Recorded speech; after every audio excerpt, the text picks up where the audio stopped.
Important update about YouTube playlists. Hey everyone.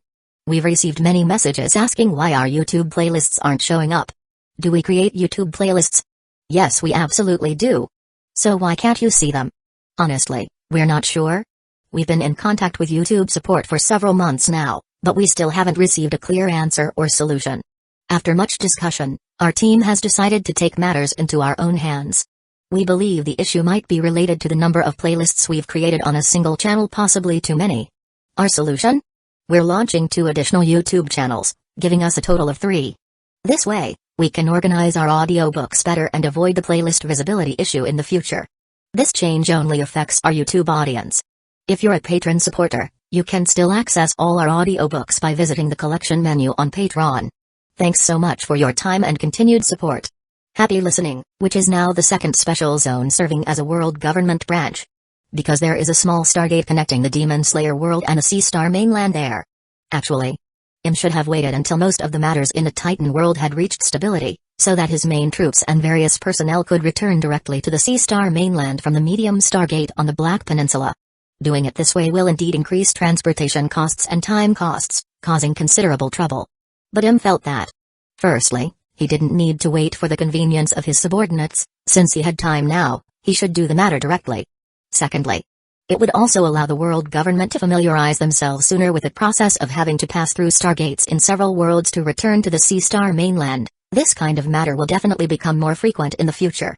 As for trouble and such, they will just have to adapt divider. Notice regarding the conscription of labor force for the 2-world project, World Government Subordinate Other World Strategy Committee, Marine Calendar 1500. February 5, to ensure the implementation of the number 0002 Demon Slayer World's Korean Peninsula Stargate Base Construction Project and the Eurasian Continent Iron Fortress Railway Network Construction Project, as well as the number 0003 Titan World Canberra Continent Frontline Battlefield against the Other World Construction Project, the world government will conscript labor force from the number 0002 Demon Slayer World.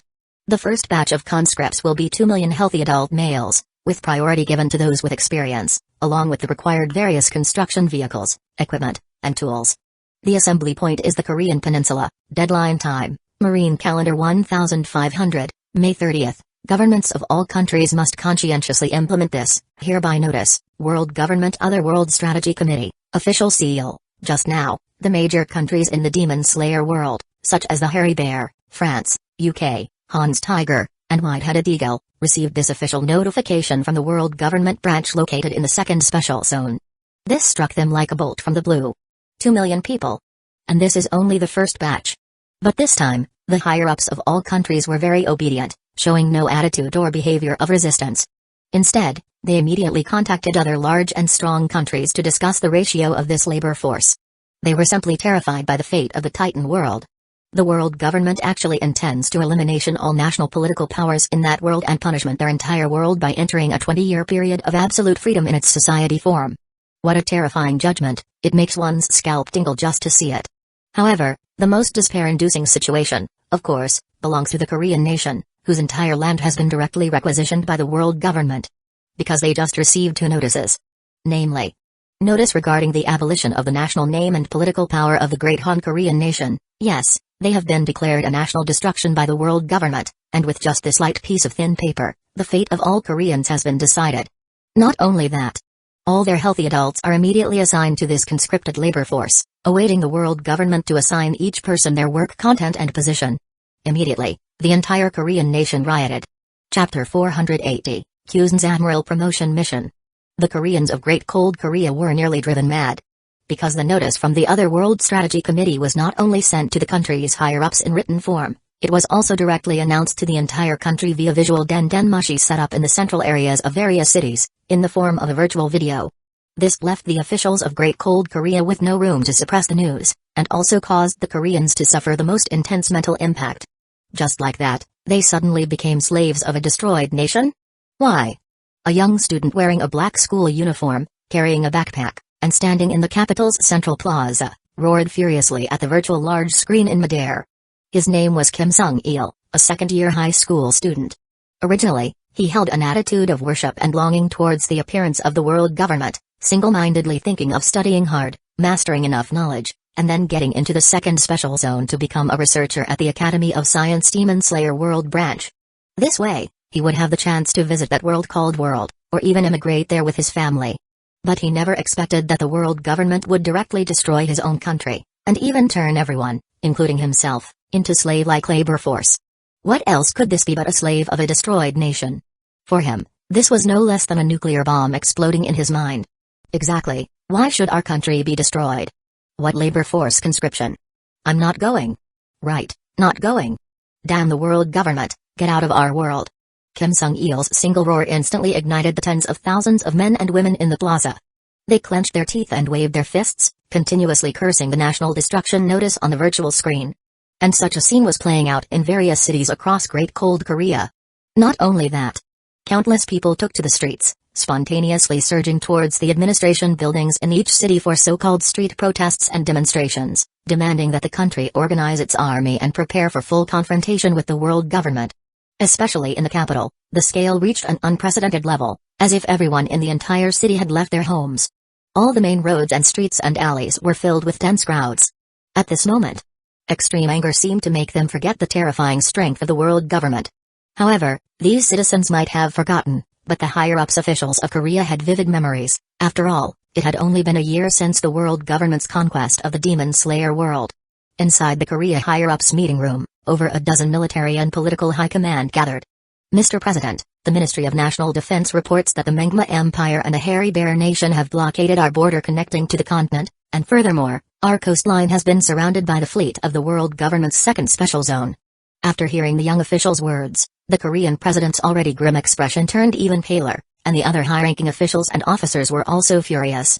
It's one thing for the world government to have been prepared, but these damn friends and Hairy Bear are kicking us while we're down too. Now we're done for, there's nowhere to run even if we wanted to. So what do we do now? At this moment, sitting in the second seat to the president's left, a bald man in an expensive suit said softly with a hesitant expression, "What do you think, can we talk with the world government?"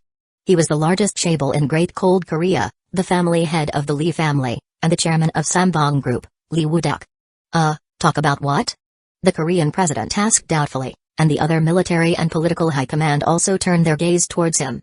Talk about whether we higher-ups and nobles can receive preferential treatment, for example, allowing us to move to the second special zone to live, perhaps having a chance to become citizens of the world government. Lee Woo-duk said with an expressionless face. The president and others were stunned for a moment, but hope immediately arose in their hearts, and their gaze also flickered continuously. Since resistance was impossible, perhaps they could strive to join the world government. As for the conditions, those were easy to talk about. Their bargaining chip was the entire Great Cold Korea. Even giving away all the country's wealth and technology was not out of the question. Cough cough. Finally, the Korean president cleared his throat and nodded calmly. It can be considered. Immediately, the others also reacted. Yes, we can definitely talk. Exactly, the direct family members of us here add up to less than 100 people. The world government will definitely agree for us to cooperate well. That's right, as long as they allow us to relocate to the second special zone, we will fully help the world government stabilize the country's situation and make the people below obedient. As they spoke, these people quieted down, but the cold light in their gazes as they looked at each other was chilling. They were preparing to sell the entire country and its citizens, because they could lose their country, but they didn't want to become slaves.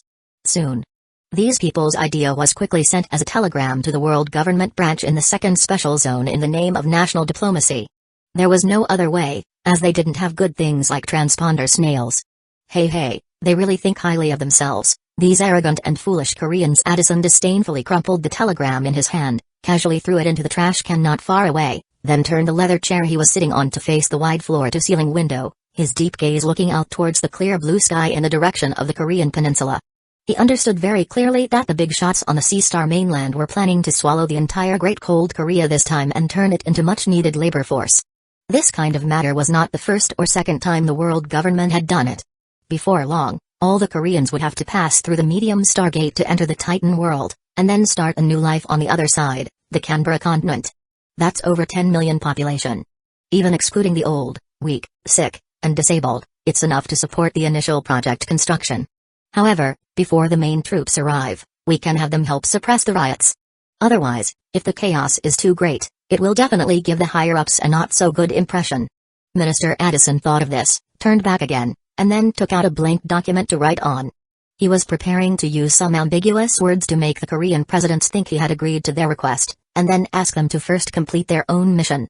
If they did it well, the treatment might be even better over in the Titan world. Im also saw the national destruction decision of the Other World Strategy Committee regarding Great Cold Korea.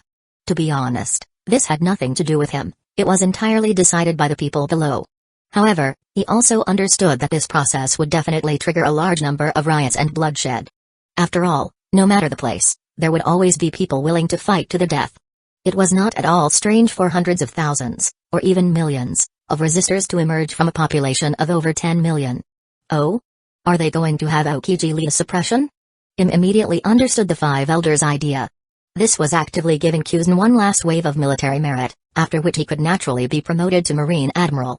It was just that he felt that with Kuzan's personality, he might not be able to handle such a cruel mission. Alright then, the other world conquest in the future will definitely become increasingly cruel. It's also a good thing if this guy can realize this sooner. Im sighed inwardly.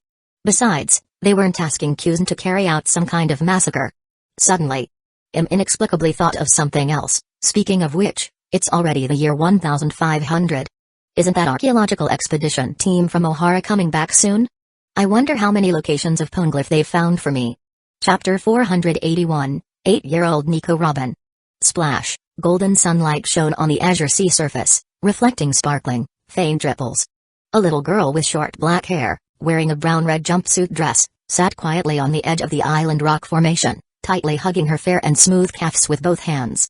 On the grass beside her hand lay a book titled World Archaeological History, whose thickness was nearly 20 centimeters just by visual estimation. 8-year-old Nico Robin, just like that, listened to the sound of the waves, felt the sea breeze, and watched the seawater constantly hitting the rock formation below, stirring up layers of beautiful wave. Occasionally, she would look out at the distant coastline with some nervousness, appearing a bit tense and reserved, but the anticipation in her eyes was palpable. Although Nico Robin had completely absorbed the content of the book and had flipped through it countless times, she still liked to keep it by her side and often pick it up to read. Speaking of which, her childhood, or rather, her present, was only slightly better than a certain little fox demon in the ninja world.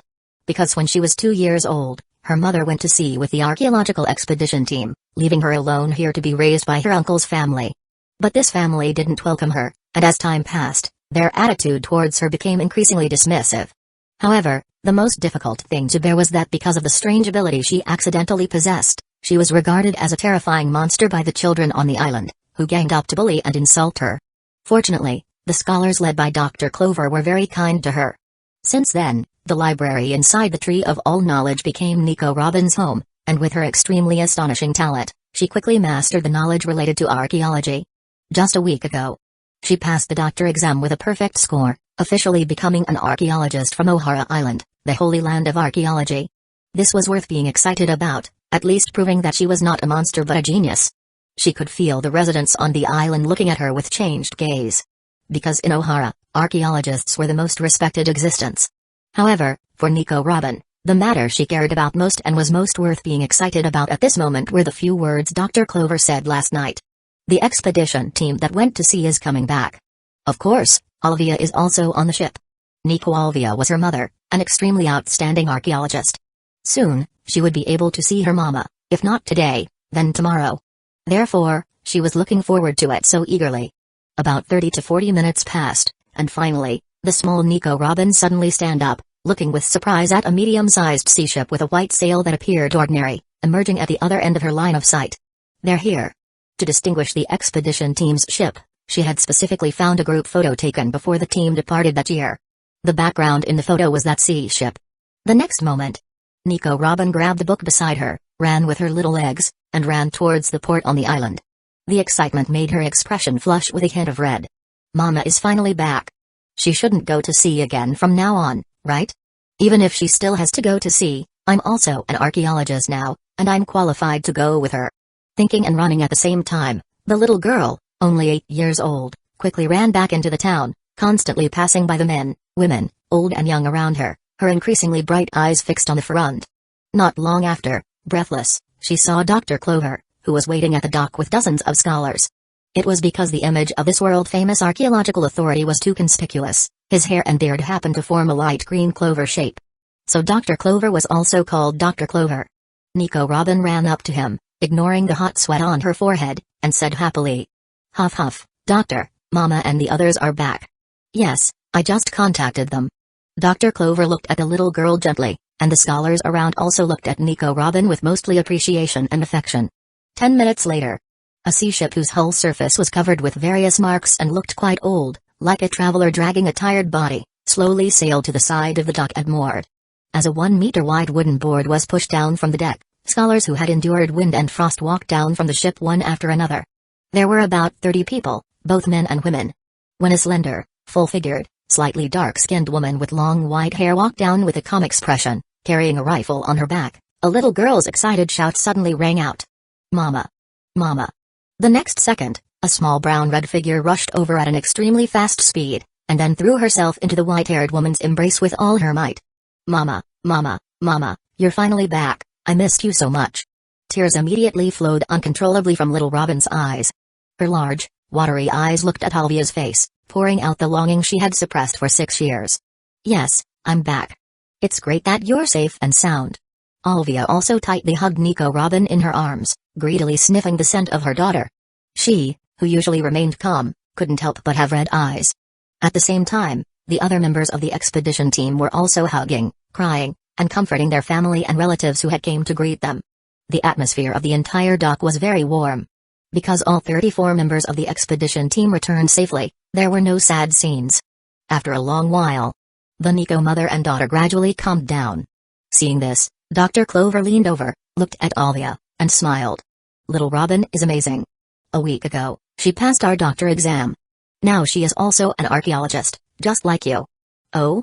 Alvia looked at her daughter, who was holding her left hand and had a shy smile on her face, with surprise. Then she praised. That is indeed very impressive.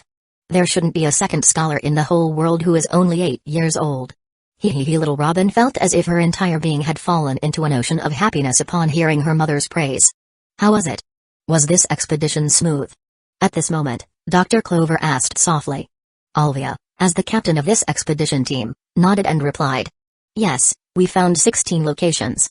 We will explain the specific situation in detail at the Tree of All Knowledge tomorrow. But just as Dr. Clover was about to respond, a cold voice suddenly came from the crowd of people who had came to greet them. No need to wait until tomorrow, you all need to come with us today. In an instant, the dock became silent. Dr. Clover, Alvia, and other senior scholars all had their expression changed drastically, and they turned their heads to look at the source of the voice. They saw 3 men and women in the crowd suddenly tear open and throw away the clothing on their bodies, exposing the black suit and white shirt underneath to everyone's eyes. In the blink of an eye, they transformed from ordinary citizens into cold-tempered black-clothed agents. The entire process was very strange and magical. The speed of changing clothes was simply comparable to the Paramsha system clothes fruit. The only woman even had her stockings and high heels changed. Who are you? Dr. Clover looked at them in shock. We are Cypher Pal 9 agent under the world government. You can call me Mata. Mata, who had golden hair, curled her lips and sneered as she scanned the archaeologists present. Immediately after, her sharp beautiful eyes fell on Alvia. You have repeatedly ignored the world government's warning and searched for and researched the blank history that is explicitly prohibited by law. We are now officially arresting you and escorting you to an ICE lobby for trial. At the same time, 2 headquarters-level marine warships appeared on the sea surface and slowly approached O'Hara, as if they had been prepared long ago. Little Nico Robin was instantly dumbfounded. What's going on? Is Mama going to be arrested? Chapter 482, Robin and Hancock. So that's it, you've been infiltrating the island waiting for us. The intelligent Alvia immediately understood the world government's intentions. In the past year or two, the marine search and arrest efforts against them had clearly decreased several times over. Even marine warships sailing past would ignore them, not even bothering to board and inspect. Although the other members of the exploration team were very happy about this, thinking the world government had given up pursuing them, she had always felt something was fishy. Now, she finally understood everything. The world government was using them to find the poneglyphs hidden in various places in the world, and then round them all up after they returned to O'Hara. This way, it was equivalent to the world government finding these poneglyphs, and could then proceed with their recovery one by one later. Thinking of this, Alvia quickly turned around and was about to run back to the ship, because the logbook recording the 16 poneglyphs was still on it. Instant transmission. But Mata instantly appeared before her, Raising her proud chin and looking coldly at the anxious Alvia, "You'd better stay here obediently, otherwise I have the authority to shoot you dead directly." Alvia's expression was extremely grim. She clenched her fists tightly, wanting to resist, but seeing the little girl, Robin, still holding her hand and looking over with a worried gaze, she had to suppress the impulse in her heart. But she still glared at Mata angrily and shouted loudly, "The world has the authority regarding knowing the past. Humans should also be aware of knowing the past. What exactly is the world government afraid of? Matters like this, you can tell the judge when the time comes." Mata, however, shrugged dismissively at this, placing her left hand on her slender waist in a very alluring pose of great sexiness, standing before everyone and saying with a teasing smile, "But personally, I think whether the world has the authority regarding knowing the past, and whether humans should know history, should be decided by the world government, not you scholars. Since the law has forbidden it, and you have been given multiple warnings, you should obey and go research other things. Then you wouldn't have ended up like this today. Besides, what's past is past. What difference does it make whether you know it or not?" At this moment, Dr. Clover stopped Alvia, who was about to say more, and asked with a somber expression, "Excuse me, how does the world government plan to deal with us?" The two warships were getting closer and closer. He knew deeply that O'Hara definitely couldn't escape this time. Clearly, the world government had completely lost patience with their legal research. "Indeed, you need to be informed of this." Mata, seeing that these scholars were pitifully weak in strength and showed no signs of resistance, relaxed her guard slightly. She took out a lady's cigarette and put it in her mouth. After she took out a lighter, lit it, and exhaled a puff of smoke, she continued to chuckle, "First, all you scholars must undergo trial and sentencing at Inai's lobby. As for whether you'll be held in a regular prison or escorted to Impel Down, that's not understandable yet." Dr. Clover wasn't surprised by this, but he was more concerned about the residents on the island now. "What about these civilians of O'Hara?" Mata glanced at the citizens whose faces showed nervousness and fear, and said casually, "They committed the crime of harboring criminals and will be sent to a certain project zone as laborers." If it were before, she could have been sure they'd go to the East Blue to build the Great Bridge, but now she didn't know. The world government had simply started many large projects recently. How could this happen? As expected, the residents of O'Hara, upon hearing this, their expression turned pale. Some even collapsed onto the ground in despair. Among them, a young man who couldn't accept this outcome shouted in despair, "We clearly didn't do anything." Hey. Mata continued to enjoy her cigarette disdainfully, not bothering to answer such foolish words at all. "What about the children?" Dr. Clover asked again through gritted teeth. As soon as he said this, Alvia's expression, which had been full of anger, was quickly replaced by nervousness and worry. "Except for this little girl, the other children will go to the project zone with their parents. When they grow up, they will automatically become laborers," Mata said with a smile, holding the slender cigarette between two fingers. "Isn't that great? Not only are food and lodging provided, but they also don't have to worry about finding work. More importantly, they can inherit their parents' business." The residents of O'Hara were completely filled with despair upon hearing this. Some even hugged their children beside them and started crying. They regretted it. They began to regret not stopping these scholars from researching that blank history. Now look, their children's future was ruined by themselves. At the same time, many scholars and citizens started cursing at Mata, even cursing the world government for being cold, cruel, and excessive. But Mata was completely unaffected. "Except for Robin?" Alvia immediately pulled her daughter behind her and asked vigilantly with a hateful voice, "What are you going to do to my daughter?" "Don't worry, it's a good matter. The higher-ups think this girl is a genius and also an ability user, so they want to send her to the school in Maniford." Mata looked at Robin, who was showing half of her little girl's face and looking at her timidly, and showed a gentle smile, saying, "Actually, I think with her devil fruit ability, she's more suitable to accompany and training with my daughter." "What?" Alvia and Dr. Clover were in disbelief. Immediately after, they heard Mata smiling at little girl Robin. "You must do well at the school, okay? I heard that if you get good grades, or if you make merit for the world government in the future, it's possible to get your mama's sentence reduced." Little girl Robin blinked after hearing this. Although she didn't say a word, she kept these words in her heart. Not long after, the two large warships finally arrived near the dock. Teams of Marine soldiers, led by several Marine officers, began forcibly escorting the crying citizens onto the deck, and then successively locked them into the prison cells inside the cabins. The number of residents on O'Hara Island was only a few thousand. 2 headquarters-level Marine warships were enough to hold them. But just as Dr. Clover was being handcuffed and was about to be taken away by 2 Marine soldiers, he quickly shouted loudly, "What about the Tree of Knowledge? What about the books in the library inside?" However, Mata ignored him this time. Holding the unexpectedly calm little girl Robin's hand, she walked towards the other warship. What is that? Good heavens, am I dreaming? The island, our island. However, after the two warships sailed away from the island again, everyone on the warships saw that the entire O'Hara first trembled violently, and then it actually floated into the air out of nowhere, and slowly flew away in the direction of Reverse Mountain. This scene left people dumbfounded, as if they had witnessed a miracle. 3 days later. Red Line, Area RL 1550. This place belonged to the Supreme Military Command, and was also the office location for the Command Department, Staff Department, and Military and Political Department. However, recently a campus that had just been built not long ago was added here. It basically divided the land area of the entire zone equally, with various teaching buildings, sword dao halls, training grounds, cafeterias, shooting ranges, and other facilities readily available. Its full name was the World Government War Military Academy, and it was divided into 3 branch campuses: primary school, middle school, and university.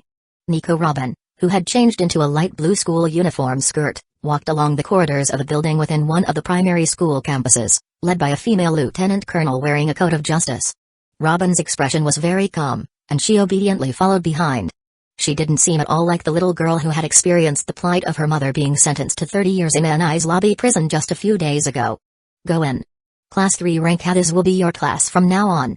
Hearing the words of this female lieutenant colonel belonging to the military and political department, Robin looked at the closed white sliding door before her and nodded, then pulled it open and walked in. Instantly, she received the gaze of all her classmates and the female teacher also wearing a coat of justice. Then she walked to the side of the podium and faced these peers of similar age to herself. My name is Nico Robin. I am 8 years old this year and I am from O'Hara in the West Blue. I am a Parimshas system flower fruit model, replicate human devil fruit ability user. Please take care of me. The classroom first fell into a moment of silence. Immediately after, a girl with long black hair, skin like cream, and a bright and moving appearance stand up, raised her chin, and replied very proudly. I am Boa Hancock, from the Amazon Lily Kingdom. I am 9 years old this year, and I am also an ability user. Furthermore, I am the class monitor here. From now on, you must listen to me.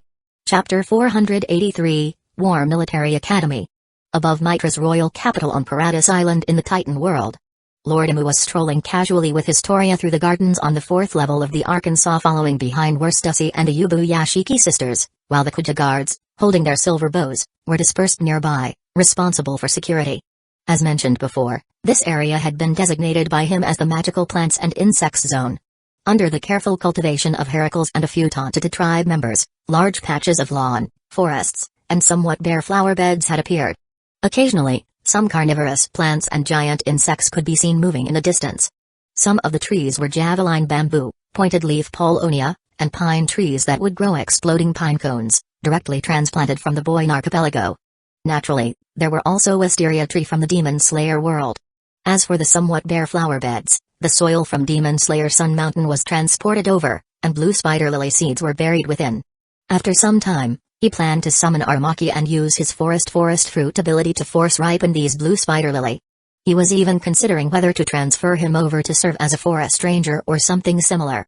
So, currently, the most beautiful flowers here were still the fireworks flower from the Boyne archipelago.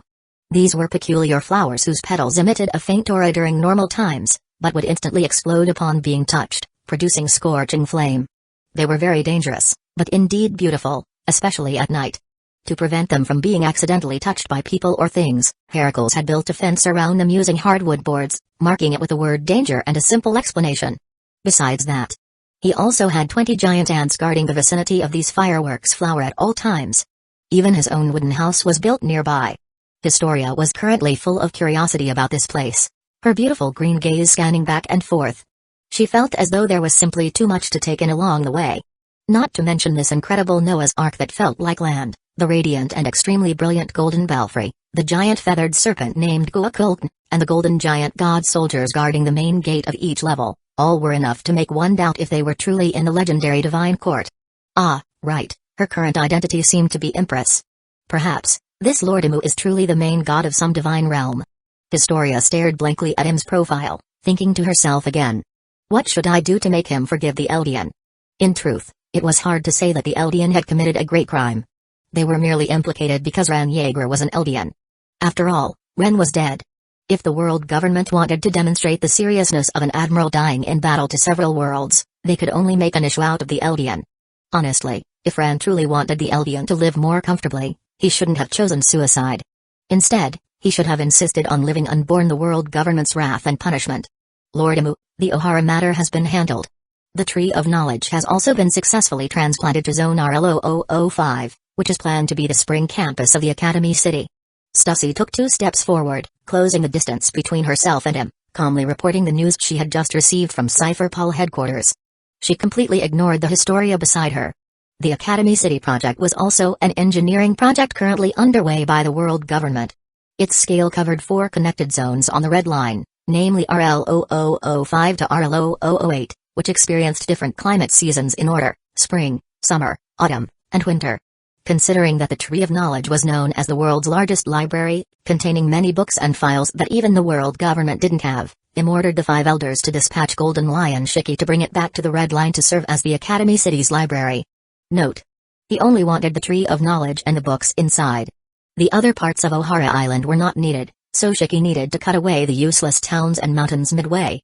As for Golden Lion Shiki, it must be said, his temper was truly stubborn. Even now, he was unwilling to submit to the world government. Clearly, if he just nodded his head and put on the coat of justice, he could at least be granted the epithet of honorary admiral. If he performed a bit better, Im could even consider giving him a position as an admiral at Air Force headquarters. Even Kaido was fine, so Shiki would be even less of a problem. But since he was so unappreciative and refused a good offer, Im wouldn't indulge him. He would continue to control him with the pet green ring, treating him purely as a tool character. Wait until the timing is right, then directly extract the float fruit. What about Nico Robin? Im came to the wisteria tree forest area, admiring the sea of purple flowers hanging down like a starry sky, and casually asked. Nico Robin has successfully enrolled in the War Military Academy.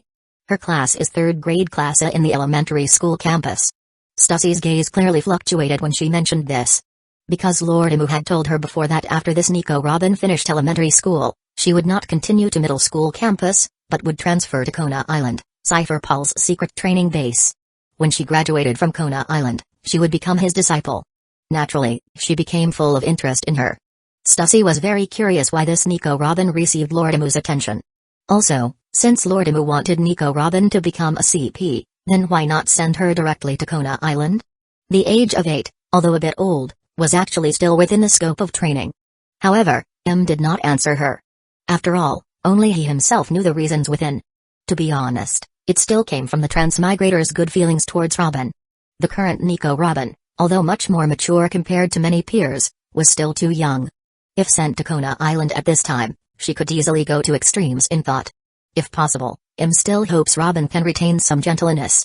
If it weren't for her personality and ability being truly too suitable for Cypher Paul, he wouldn't even send her to Kona Island for training. Utilizing everyone's talents was also a requirement M had for himself. Let me see the student roster for this elementary school. Yes. M remembered that the Boa sisters from Amazon Lily were designated by himself. And then at that time, he also casually mentioned a few relatively familiar names whose age was also suitable.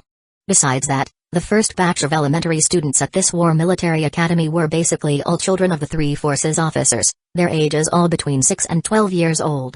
A moment later, Stussy handed over a not very thick roster. M slowly walked forward while gently flipping through it.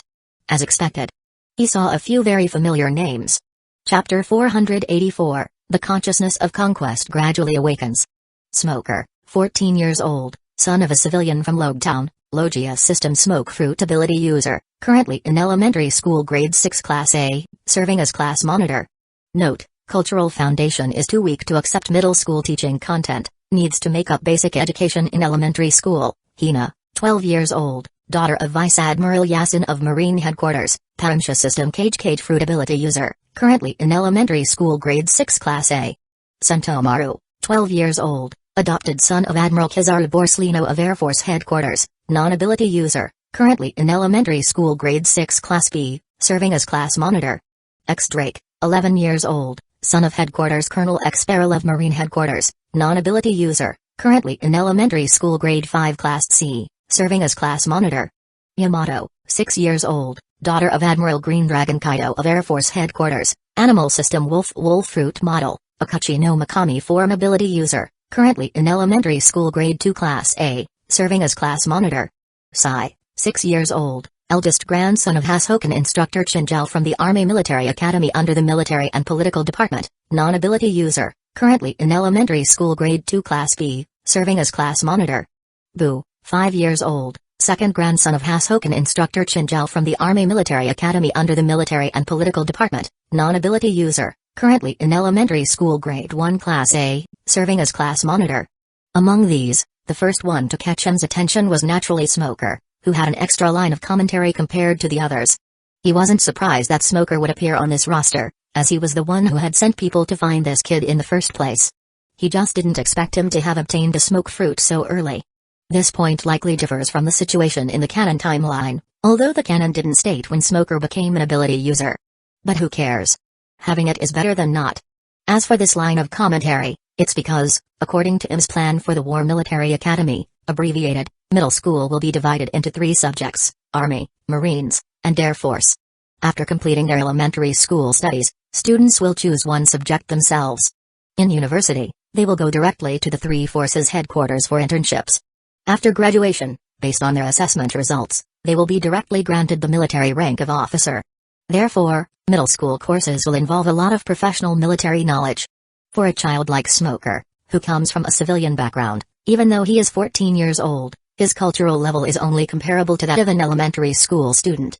Speaking of which, I'm actually considered transferring Rob Lucci, Khalifa, and Bruno, who were currently training on Kona Island, to this war academy.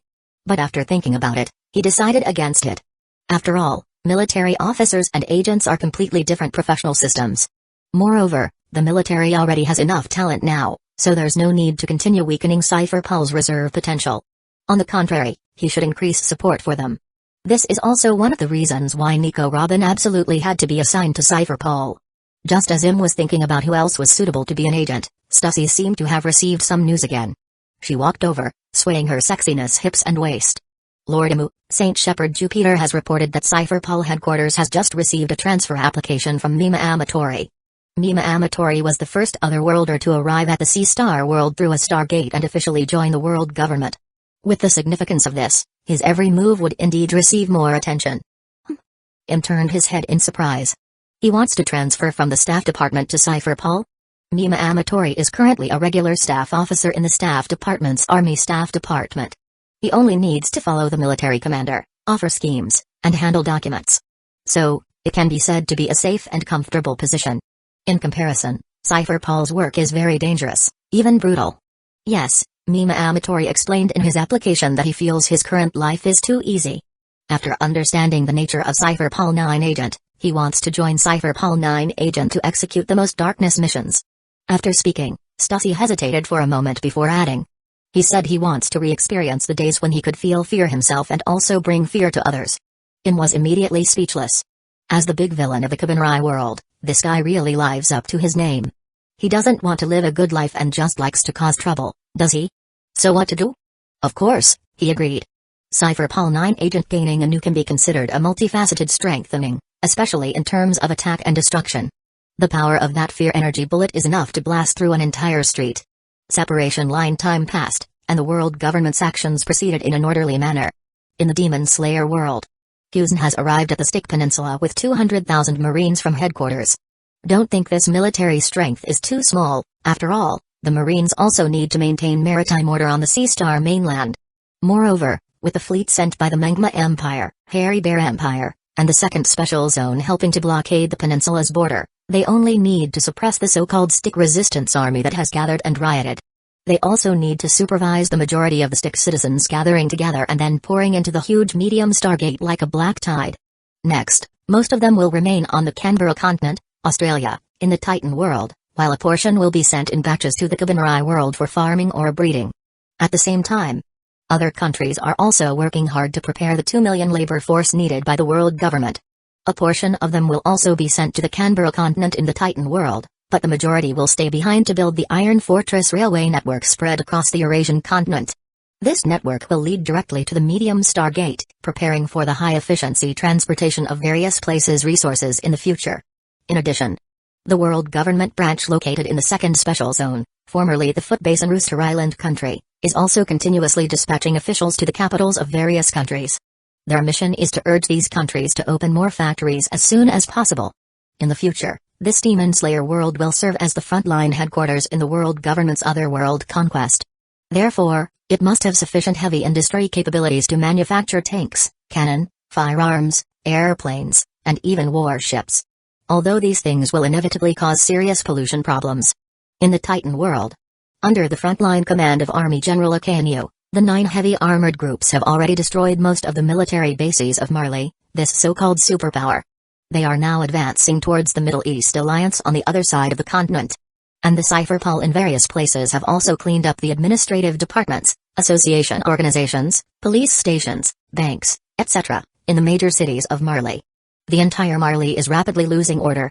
Every city is wailing amidst the wild laughter of a large number of thugs, and countless Marley families are being destroyed every day. Towards all of this, the CPs in black clothes just stand on the rooftops, looking down with no expression. In the Sea Star world, as the world that created all this suffering and tragedy and obtained huge interests, more and more citizens from various countries are beginning to notice the value and risks that the other worlds pose to them.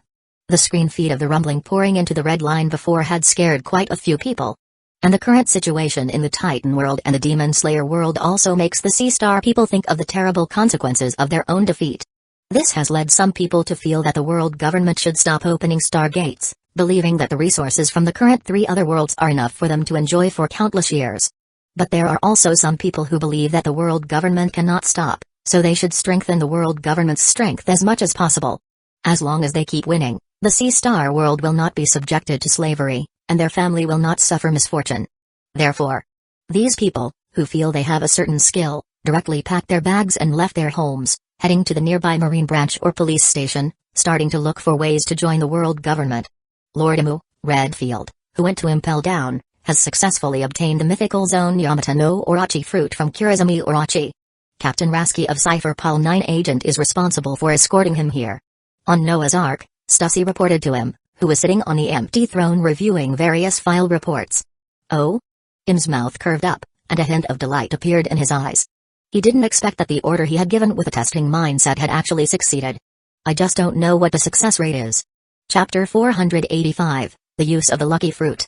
Time, 4 hours ago. Location, a specially vacated room on underground level 4 of Impel Down. Characters, Warden Columbus, Vice Warden Magellan, Red of Solitude Redfield, Vampire Lucci, and Kurizumi Orochi. Because this room, roughly 300 square meters, was located in blazing hell, the temperature was particularly hot and unbearable, and there was always a smell of burning in the air. However, the few people present were all extraordinary individuals, completely unbothered by this somewhat harsh environment. Their gaze was all focused on Kurizumi Orochi, who was tightly bound to the iron chair by sea-stone handcuffs and leg cuffs, his face covered in sweat and filled with extreme fear. At this moment, on the ground around Kurizumi Orochi, a layer of various fruits was laid out. Woo-woo-woo. Woo-woo. Seeing his body struggling madly and his ugly big head shaking, it was clear he wanted to beg loudly for mercy. Unfortunately, previously, because he was making too much noise, the impatient Redfield had Magellan order someone to seal Kurizumi Orochi's mouth, so now his mouth was covered with several layers of sealing tape. Time is up, we can begin, Lord Redfield. Lucci glanced at the dial on his right-hand wrist and reminded him softly. Redfield didn't reply after hearing this, just nodded, and then began to walk forward 2 steps, while a faint golden radiance emanated from his body. He was a Paramsha system lucky fruit ability user, capable of absorbing luck from those he touched. This luck could be stored or consumed to enhance his own luck, and it would also make the person from whom it was absorbed very unlucky, even leading to sudden disasters. Previously, Redfield had already absorbed enough luck from the 12 prisoners he had selected. As for what happened to these prisoners now, that was no longer his concern. One would have to ask Magellan and Magellan. But who would be interested in such a matter? Under the expectant gaze of everyone and the pleading gaze of Kurizumi Orochi, Redfield did not use the purple umbrella sword in his left hand, but instead flicked the fingers of his right hand, shooting out an invisible burst of chi.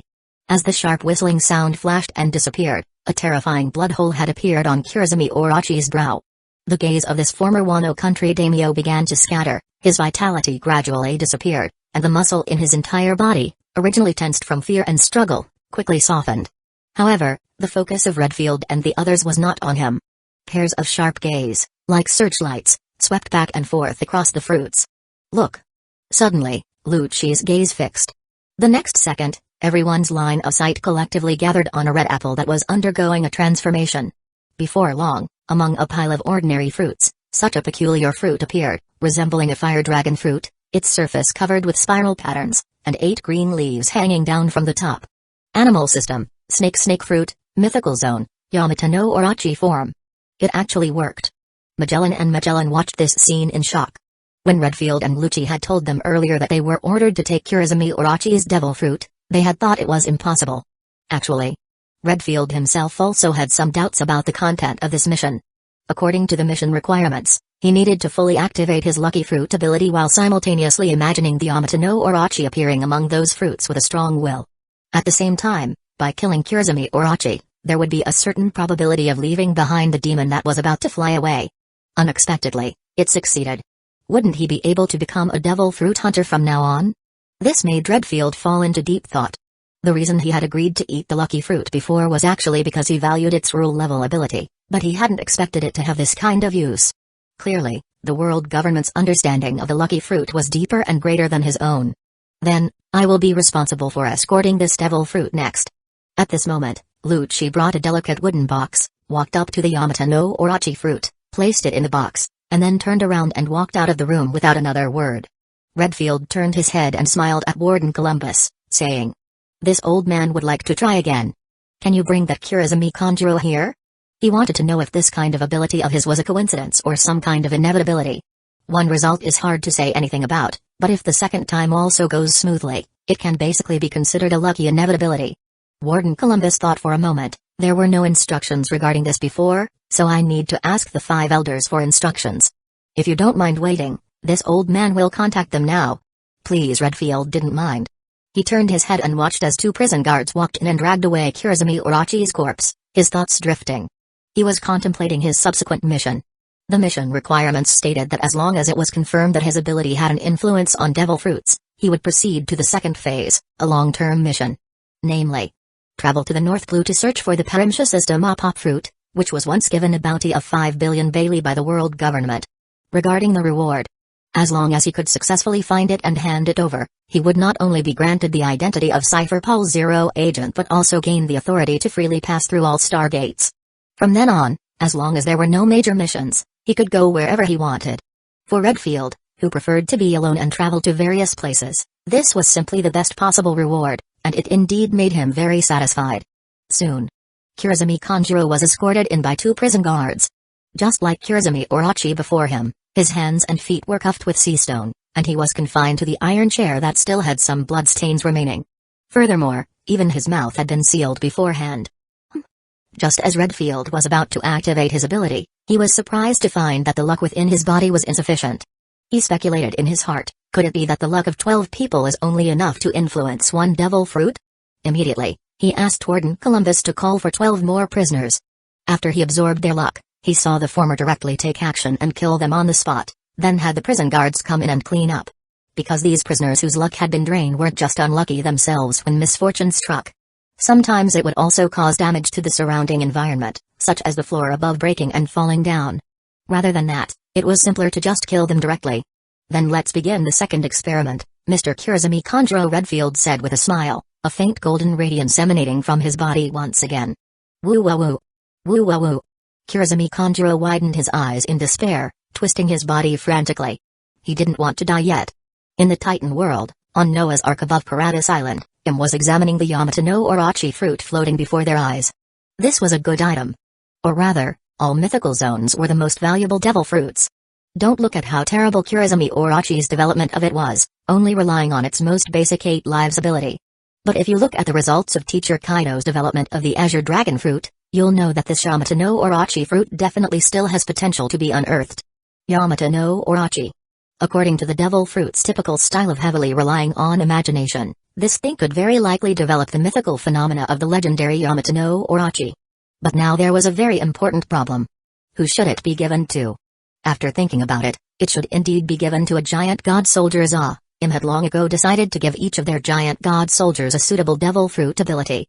just like Saul's own mythical beast-type human fruit Antaeus form. As for the problem that these giant tribe members didn't like eating devil fruits. Was that even a problem? Chapter 486, New Abilities for the Giant Gods. Inside the empty hall, one could see 7 giants, all around 20 meters tall, wearing blood-patterned golden armor and white cloaks, holding their respective golden weapons, lined up in a row and half kneeling on the red carpet. Despite this, it did not make this main hall feel cramped in the slightest. Instead, it appeared even more spacious. In front of this group of giant god soldiers was a triple-tiered platform. At the top of the platform, a gold and red spire-shaped throne stood there. On the throne, wearing a white robe with gold trim, was using those cold ripple eyes to look down upon them.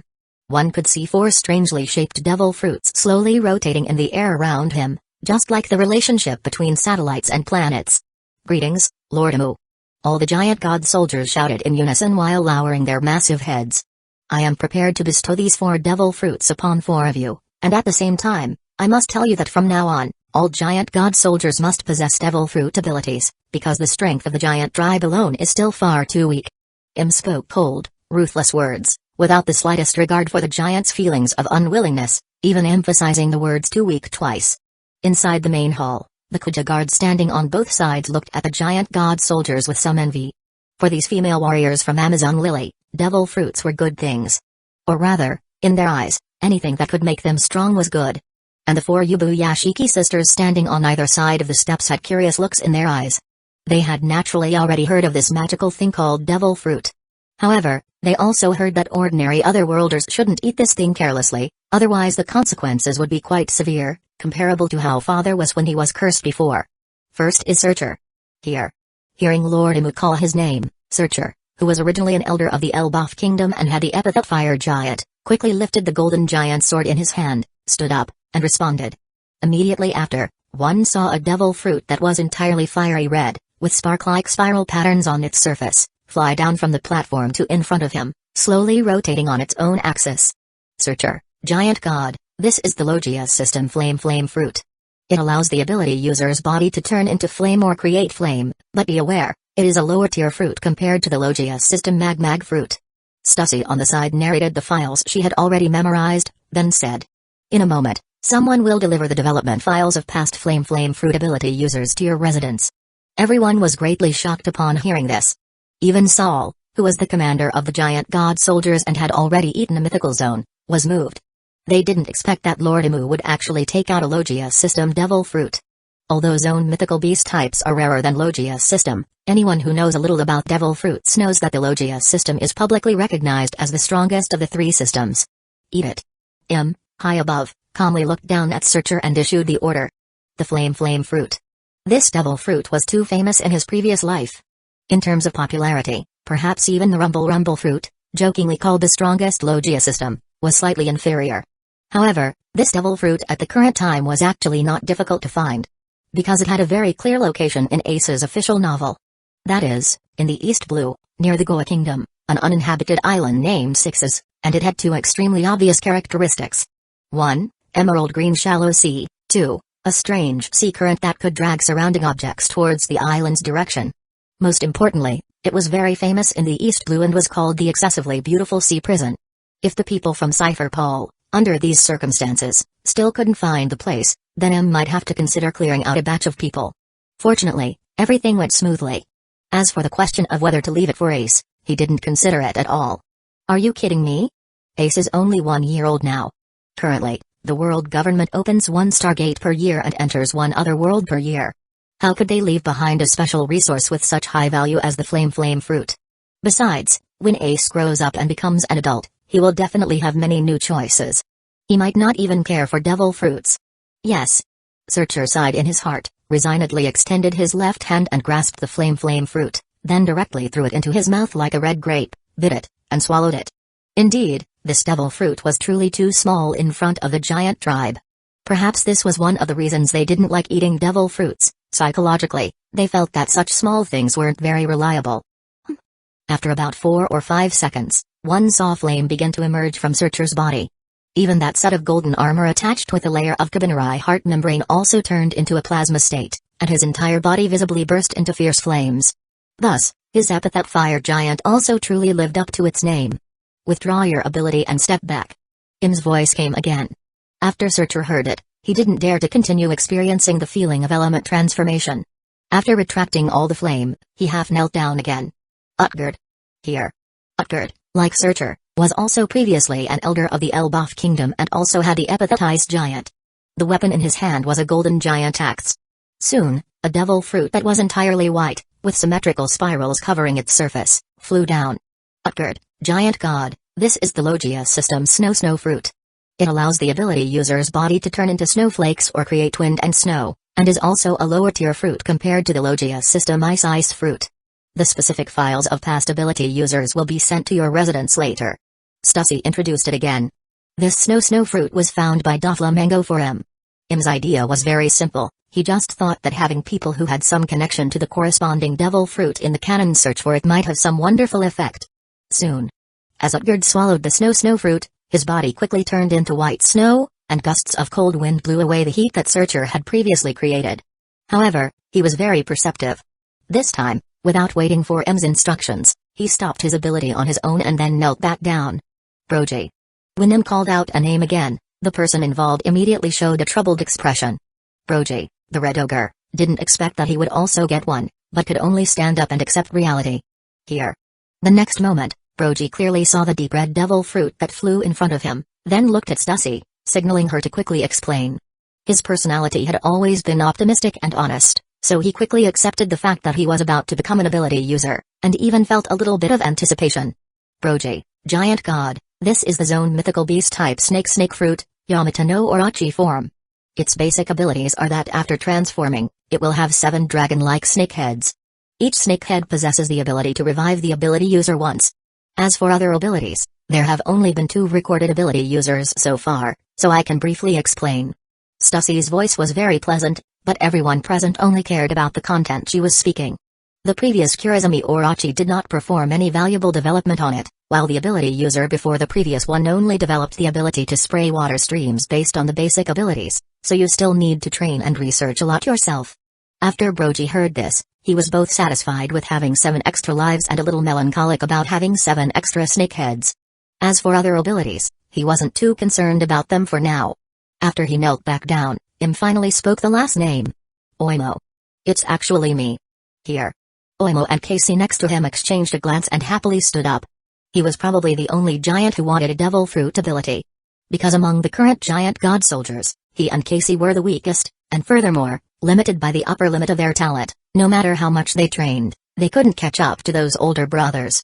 Oimo, giant god, this is the Paramsha system door fruit model, dimensional gate devil fruit. It is a very rare space-type ability. Its basic abilities are that it can freely create and open various types of doors on any object. If a door is opened in the air, it will connect to an otherworld space exclusive to the door fruit model, dimensional gate devil fruit. Chapter 487, Perfect Type 1 Cell Enhancement Serum. Paramsha system door fruit model, dimensional gate devil fruit. In Im's previous life, this was widely considered one of the god-tier fruits that was a pity, because it had the potential to be developed into a teleportation gate ability. For example, it could open a door connecting to places one had been before, an ability with more transportation value than Bartholomew Klima's pawpaw fruit. However, in the canon, Bruno only developed the ability to create air doors connecting to a parallel space. The so-called parallel world. It is a green space where objects are completely consistent and synchronized with their state in the real world. A door fruit model, dimensional gate devil fruit ability user can also see the real world from this space, but people in the real world cannot see the ability user in the green space. And synchronization means that if you enter the green space through an air door from a moving train, you will also be in a moving train in this space.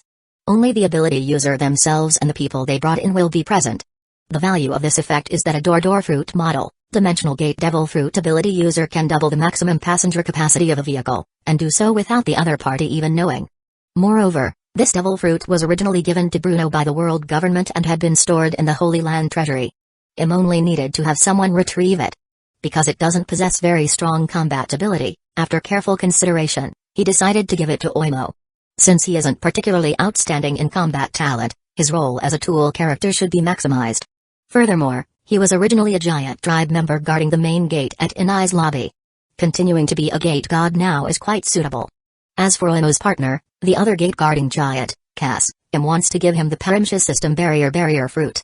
However, this devil fruit hasn't been found yet, so he can only wait for further progress from Redfield's side. Speaking of which, this is all Kaido's fault, that bastard. If he hadn't killed Kurzumi Higurashi with a single blow out of anger, he could have completely used Redfield's ability to get the barrier fruit now. The reason he wants to give Cass the barrier fruit is the same principle: maximize the value of the tool character. The barrier fruit's ability can provide the Noah's Ark with the best defense function, equivalent to the energy shields on those sci-fi airships. As for the remaining Blue Ogre Dory, to be honest, Im hasn't quite decided what devil fruit ability to give him yet, but since Brogy is a mythical zone 8-headed snake, it would be best to find a mythical zone for him as well. For giant tribe members who are good at combat like them, an animal system mythical zone should be the best choice. Searcher's Flare fruit and Utgard's Snow fruit were purely for Im's own amusement. After distributing the devil fruits, the 7 giant god soldiers left in a column from the empty hall. Saul and Dory returned to the floors they were responsible for to continue standing guard, while Searcher, Oimo, and the others returned to their respective residences to familiarize themselves with their new abilities. In the distance, Enel, who was constantly doing push-ups under the gaze of the martial arts instructor, let the hot sweat on his body drip onto the ground like flowing water, subconsciously watching the backs of the giant gods as they left. Concentrate. The instructor from Cypher politely shouted sternly, causing Enel to immediately snap back to attention and continue grinding his teeth, training every inch of muscle on his body. Since Tesoro left, although there were still Kung Fu Dugong and Humandrels training alongside him, he increasingly felt that this kind of training was very tedious. He even gradually began to feel like he was wasting time. In Enel's opinion, the Rumble fruit's ability was already strong enough, and he should focus on training and development of its ability. But who knew that as soon as he raised an objection to this instructor, he was severely beaten by the other party using 6 powers and hockey. The strength, speed, and combat experience the instructor displayed at that time completely woke him up.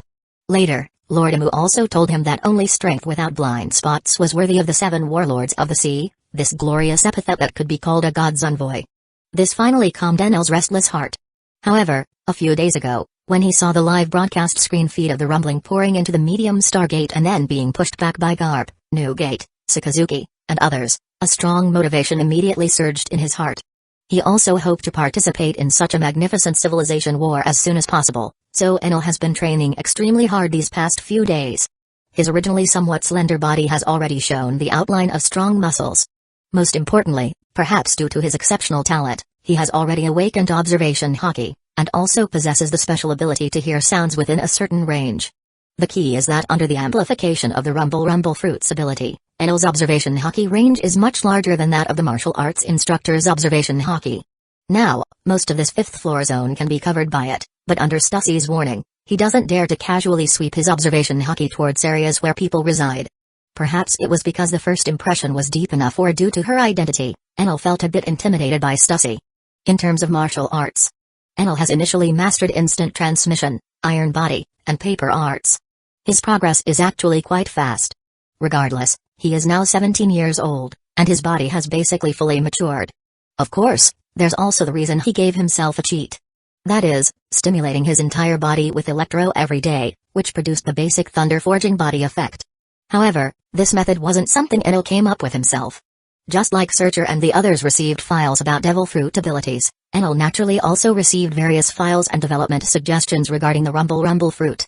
Among the development suggestions, they were actually personally written by him. This can be considered a further utilization of the transmigrator's advantage of being well-informed and having unique ideas, which can also help his subordinates save time and energy on development as much as possible.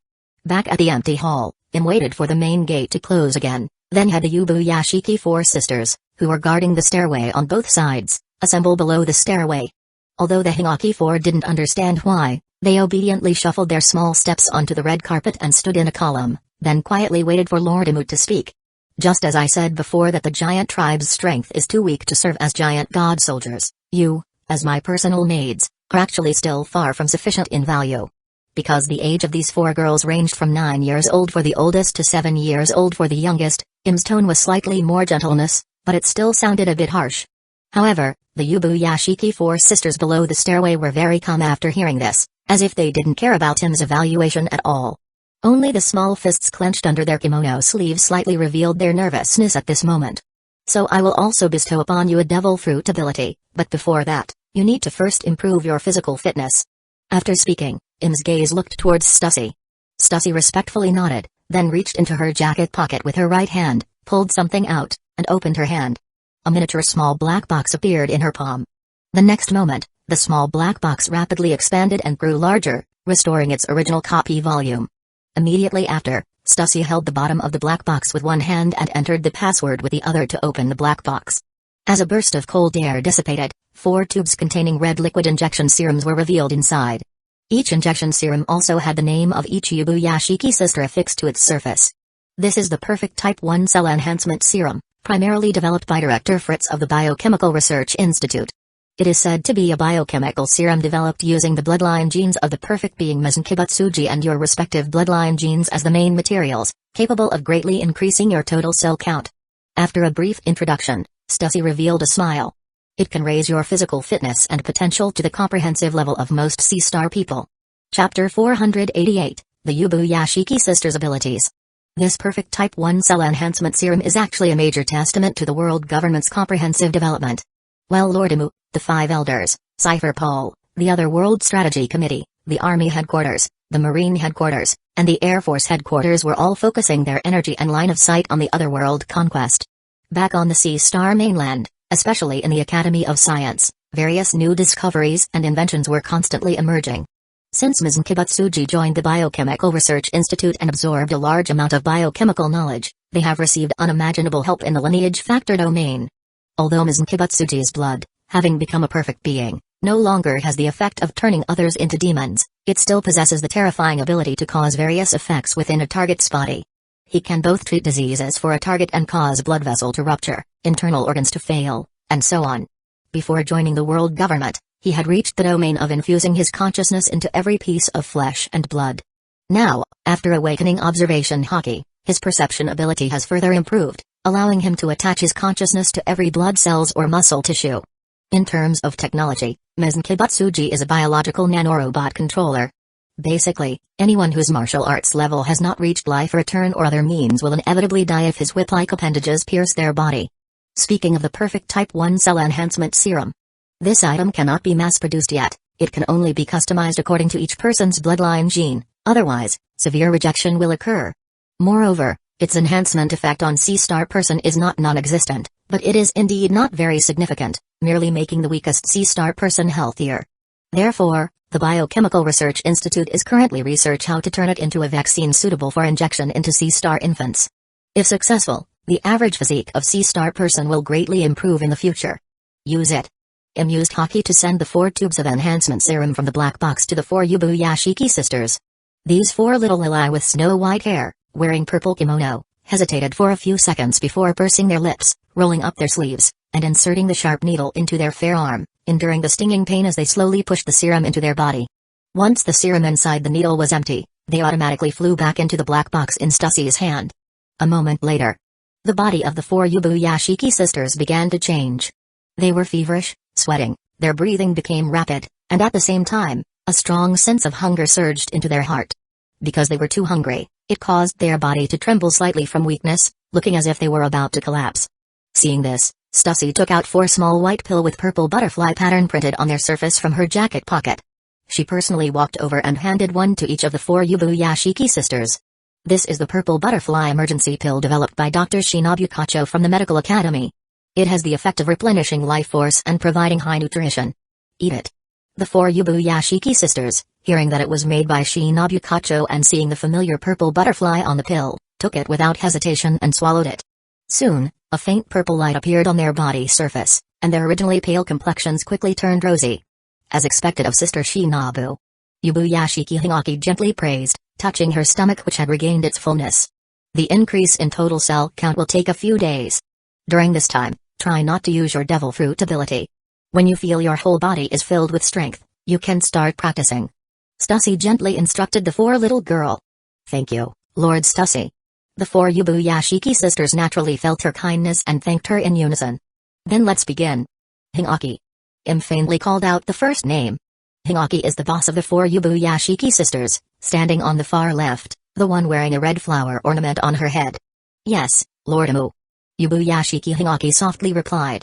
Soon, a devil fruit, black on the upper half and white on the lower half, resembling a large chestnut, flew over from behind the empty throne. Hinaki, this is the Paramsha system brush fruit.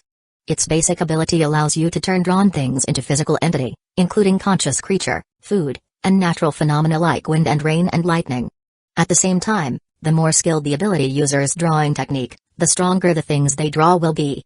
Also, they will dissolve when they encounter water. Stussy returned to her position and continued her job of introducing the fruit. Its previous ability user was Kurizumi Kanjuro, considered the best developer among the recorded ability user throughout history. The things he drew would not dissolve even when they touched water, they would only be subject to destruction after receiving enough attacks. Moreover, even without a pen, he could turn his hair tips into a brush. After listening, Im also sighed in his heart. This Kurizumi Kanjuro is far stronger in drawing technique than that Sai from the ninja world. Compared to him, the latter only possesses the former's basic ability. Yubuyashiki Hinaki said with some hesitation. But although I learned some ink painting from my mother, I really can't say I'm very good. Stussy smiled slightly. It doesn't matter. I have already invited the most excellent ink painting master from the Flower Country under Lord Amu's instruction. After your ink painting reaches a certain level, we will also invite top painters from other style. Actually, when it comes to drawing, the most powerful human in the entire world should be Im himself, who is sitting on the empty throne. His former self's research into drawing technique reached perfection in the room of authority. There was nothing else to do, so he could only play with these arts to pass the time. But what is Im's identity?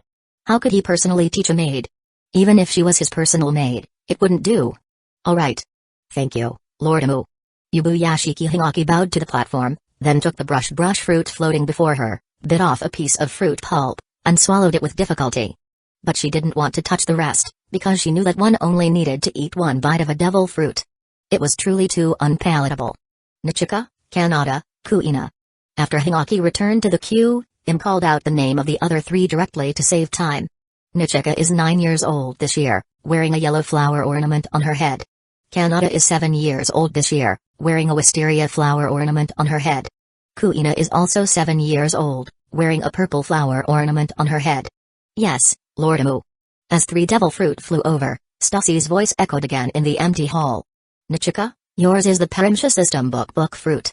Kanata's is the Paramsha system mirror fruit. Kuina's is the Paramsha system memory fruit. The basic ability of the book fruit is. While Stussy patiently introduced the ability of these devil fruit, Im was thinking about other matter above. The book fruit, mirror fruit, and memory fruit were all requested from Charlotte Linlin by the 5 elders under his instruction. For this, the world government gave her quite a bit of compensation as a trade. After all, she is Big Mom, and couldn't be treated like the Dressrosa Kingdom. For example, the world government found a strong and healthy giant tribe human whom Charlotte Linlin also found satisfactory, so she could give birth to child with giant tribe bloodline. They also promised that once King's clone research was completed, they would give her a Lunarian race as a husband. Chapter 489, Red Butterflies. Nearly a month has passed. It is now early April of Marine Calendar 1500. Im is still staying on Paradis Island in the Titan world. As mentioned before, according to the requirements of the Starluck function, he must stay in a world for 3 full years to completely control everything about it. However, he recently discovered an interesting phenomenon, which is that the Yamato is ineffective in this world. This means he cannot enter the King Inma's hell of the Sea Star world from the Titan world, nor can he enter the underworld hell of this world. Im guessed that this should be directly related to him not sending the souls of this world to King Yama. If King Yama conquers the underworld of the Titan world, the function of this Yamato should be activated. To confirm this, a few days ago, Im specifically used the small stargate he carried with him to travel alone to the Demon Slayer world, and then used the Yamato again in a deserted place. Indeed, he successfully entered the underworld hell of the Demon Slayer world. Compared to the Sea Star's hell, that hell didn't have as much sulfur smell. The temperature wasn't stuffy, but rather somewhat cold and damp. However, the biggest characteristic should be the ubiquitous red butterflies and red spider lilies. According to his careful observation, the essence of the red butterflies should be spirit particle creatures containing fear emotion. At that time, Im even tried absorbing one, but found that although this thing had a certain nourishing effect on the soul, it would also cause one's consciousness to be affected by fear emotion, which is the so-called mental pollution. However, he also saw some blue butterflies. Those butterflies didn't have any fear emotion, but he saw many familiar black-robed skeletons using a black insect net to collect these blue butterflies. Through simple spirit communication, Im was informed by the other party that these blue butterflies were the souls of normal humans from the Demon Slayer world after death, and they were taking them back to the recently built demon fortress. As for their use after being taken back, there were too many possibilities. In short, they were telling him that these blue butterflies were all things King Yama needed, and he'd better not touch them. This made him very displeased at the time, but he wasn't an impulsive hothead. However, it also made him increasingly want to know what level of existence King Yama truly was, because only then could he understand the size of the gap between them. Frustratingly, he currently had no channels to access this information. Finally, just as Im was about to leave the Demon Slayer hell with a heavy heart, the purple soul fire in the eyes of the black-robed skeleton suddenly flared up. Immediately after, King Yama's hoarse voice appeared by his ear. Ruler of the human world, the souls from the third otherworld, send them over as soon as possible. Clearly, the other party had already learned through the souls of those who died on the Sea Star homeland about the matter of the world government going to war with the Titan world. This matter also made him decide to temporarily stop using the Yamato and reconsider the situation after the fourth Stargate opens. In any case, he didn't want to give the underworld hell of the Titan world to the other party.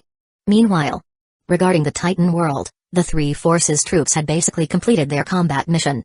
Sakazuki, Borsellino, and others were leading their respective subordinates and troops back to the Sea Star homeland. However, because the Stargate locations had completely changed, they needed to first take various types of warships to Canberra continent. From the medium Stargate there, they would enter the Korean peninsula of the Demon Slayer world. Then, they would transfer to the warships Kuzen had prepared for them in advance, travel again to the second special zone footbase in Rooster Island country, and finally return to the red line of the Sea Star homeland through the small Stargate located there. This caused Borsellino to occasionally complain with a twisted mouth along the way. However, Sakazuki, Bullet, Crocodile, and others greatly praised the world government's Stargate operation. They could see the huge benefits of doing this. Using two other worlds as the strategic depth for the Sea Star. What a luxurious and spirit-filled grand plan. However, completely withdrawing this large troop of several 100,000 people will still require a relatively long time. After all, the Stargate in the Demon Slayer world is currently still small. Of course, admirals and vice-admirals like Sakazuki were definitely among the first group to return, so they had already returned to the Sea Star homeland by this time. As for Charlotte Linlin, she returned by herself more than 10 days ago because she felt bored, because she found that the level of desserts in the Titan world wasn't as good as in the Demon Slayer world before. However, just as they were saying goodbye to each other at the main gate of the Demon Slayer Stargate base in Area RL 1557, preparing to return to their respective headquarters, a civilian colonel from the command department ran over. Reporting to Admiral Akanyu, Admiral Kizaru, and Admiral Green Dragon. Minister Khan orders all admirals and vice-admirals to immediately assemble in the command department hall. Sakazuki, Borsellino, and Kaido exchanged glances. Behind them, Shiryu, King, Marco, Vista, Onigamo, Doberman, Oven, Daifuku, and others also looked at each other in confusion.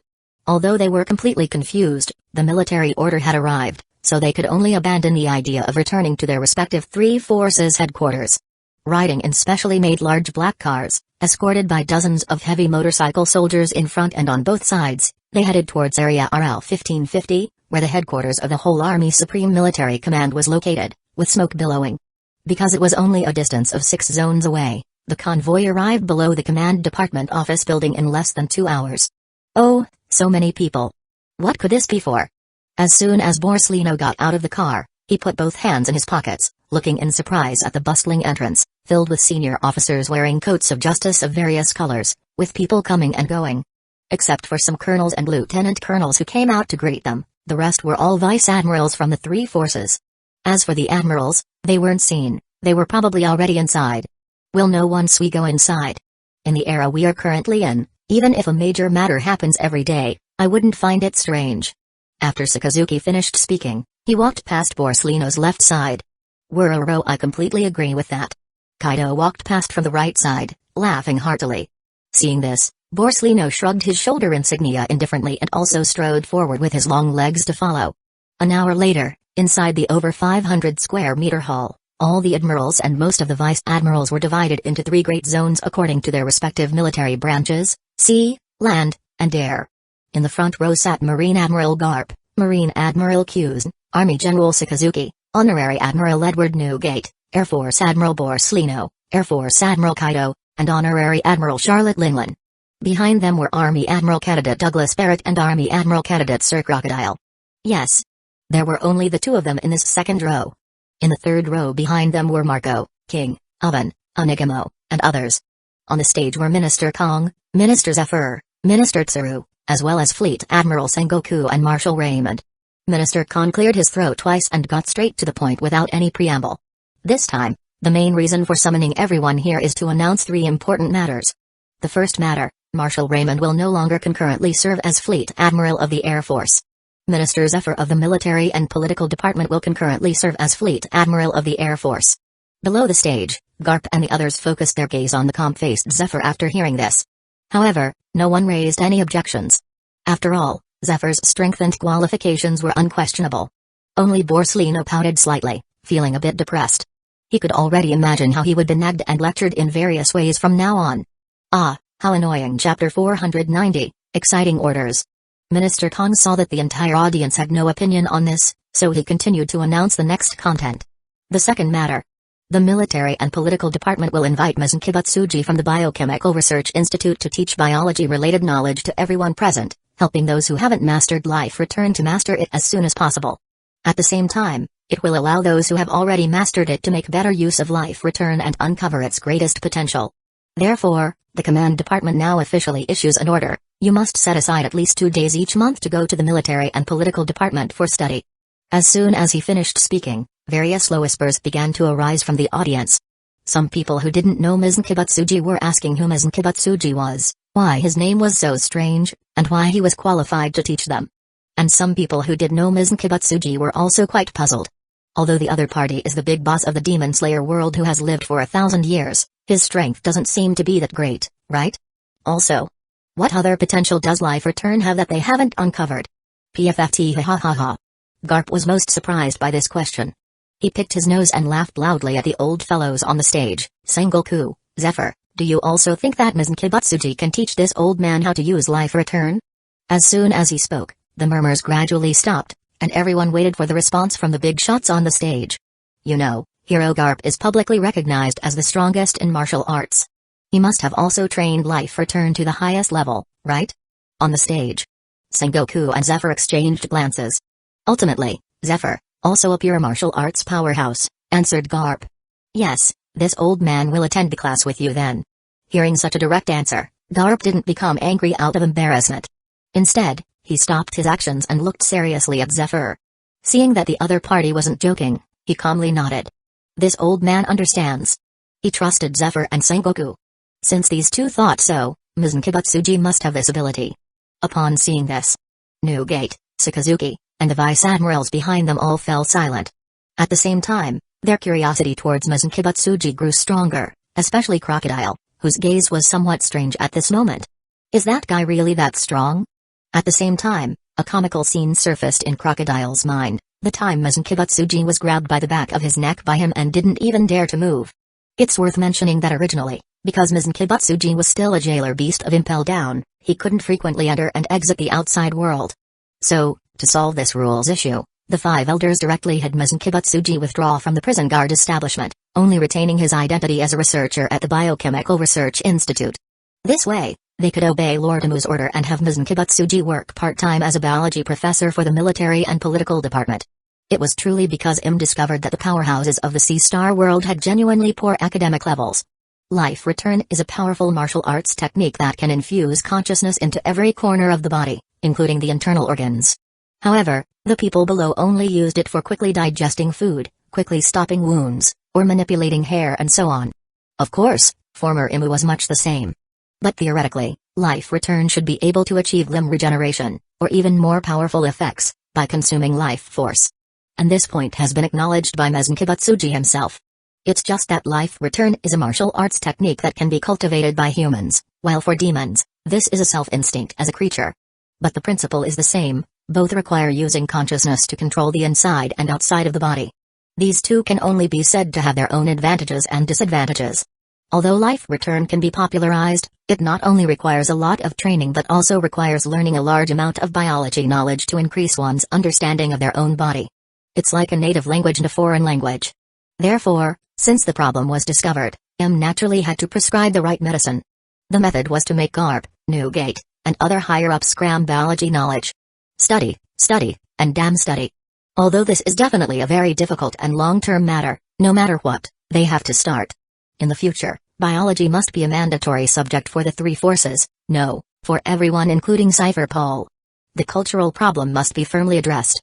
However, just imagining Garp and the others biting their pens, sitting at desks, and studying diligently, him on the Titan world side couldn't help but show a smile in his eyes. Just imagine the screen feed of Garp, Newgate, Kaido, Linlin, Sakazuki, Borslino, Kyuzn, Bullet, Crocodile, and others sitting in rows in a classroom, watching Ms. Nkibutsuji lecture on biology from the podium. It's too beautiful now, let's talk about the third matter. Minister Khan continued to announce the final order notice in a deep voice.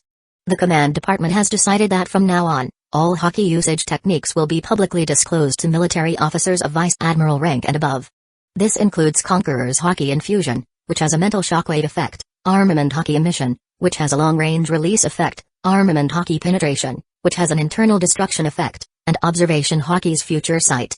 Roar. In an instant, there was an uproar in the hall, especially among the vice admirals, who were overjoyed. Most people didn't care much about Conqueror's hockey infusion, after all, not everyone could possess Conqueror's hockey. But armament hockey emission, penetration, and observation hockey's future sight were completely possible to master. You know, before this, these advanced techniques were the exclusive secrets of the big shots. Even Garp, Zephyr, and Sengoku wouldn't easily teach them to others. Most vice admirals generally only knew armament hockey coding and hardening. As for observation hockey, the range varied from person to person. Therefore, this order from the command department truly greatly excited these vice admirals of the three forces. The moment they thought about being able to freely emit hockey in future combat, or penetrate hockey through the opponent's body surface to attack their internal organs, or use future sight to avoid all of the opponent's attacks in advance, a feeling of excitement naturally arose. On the stage, Kong, Sengoku, Zephyr, Tsuru, Ryman, and others saw this and had no intention of stopping them. They were all people who climbed step by step from the bottom to high positions, and they deeply understood the feelings of the vice admirals at this moment, so they were very willing to give them some time to vent their emotions. Furthermore, they were actually also very shocked by this order issued by the five elders. When they received the order at the time, they were all stunned on the spot and didn't recover for a long time. But after their reaction, they all felt sincere admiration for this order. But Kong, Sengoku, and the others didn't know. When the five elders heard Lord Damu's order at the time, their dumbfounded appearance was no better than theirs. It was a feeling where their brains instantly crashed, and then their hearts were impacted by complex emotions such as strong admiration, worship, and shock, affecting their brains and entire bodies. Whether it was the idea of making the admirals and vice admirals cram biology knowledge to maximize the potential of life return, or this current idea of the military internally disclosing all hockey techniques, both were unprecedented, great ideas full of boldness. Indeed, the world and the world government are no longer just having minor skirmishes with each other, but have become an entity collectively launching civilization challenges towards the myriad worlds and the cosmic star sea. In that case, only by popularizing all the advanced techniques can they maximize the strengthening of their own overall combat power. Chapter 491, The Military Quiets Down. This meeting of higher-ups officers, convened by the command department, had a tremendous impact on the whole army. Especially the vice admiral level. This level had always been somewhat stagnant because each military branch only had 3 admiral positions, leaving most people facing the awkward situation of having nowhere further to be promoted. Coupled with the upper limit of their talent, they couldn't see any possibility of continuing to become stronger. So many people chose to coast after being promoted to vice admiral, just getting by each day. But this time, the public decision regarding the potential unlocking of life return and advanced hockey techniques showed them a new target that could allow their strength to continue improving. The emission and penetration of armament hockey, and the future sight of observation hockey, were enough to turn an ordinary vice admiral into an elite among elites. Not to mention life return, which might grant people the regeneration ability for severed limbs. However, many vice admirals first needed to master basic life return, as not every vice admiral had valued the use of life return before this. Firstly, the difficulty was not small. Secondly, besides being able to stop bleeding, control hair, and increase digestive efficiency, it didn't seem like much else. But now, things were different. The value of life return greatly increased in the hearts of the vice admirals, and there was also the Demon Slayer world breathing style, a basic cultivation method that allowed for quick understanding and mastering of life return. Therefore, the vice admirals in the Army, Marines, and Air Force who hadn't mastered life return began seeking guidance on breathing style from Sanmai Shinazugawa, Jamai Himejima, Kyojiro Rengoku, Jitamiya, and Jigoro Kawajima, these former Hashira from the Demon Slayer Corps. The latter naturally wouldn't refuse, this was originally their primary job. They were usually responsible for teaching soldiers the breathing style. However, Jamai Himejima, Jitamiya, and the others were astonished to find that these vice admirals mastered the breathing style at an astonishing speed. Basically, as long as they demonstrated it once, and then provided guidance on the breathing rhythm and explained the key points while the vice admirals practiced the breathing style for the first time, they could learn the total concentration of the breathing style. Then, they would explain the key points of total concentration, constant concentration once more. Then, during their second practice of the breathing style, they could roughly maintain the breathing state with continuous focus. After they went back and slept for a night, they could completely maintain the breathing style even while sleeping.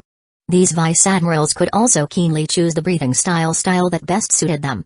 To be honest, even Jitamiya, the water Hashira who was called a genius, was deeply shocked by these vice admirals from Marine headquarters.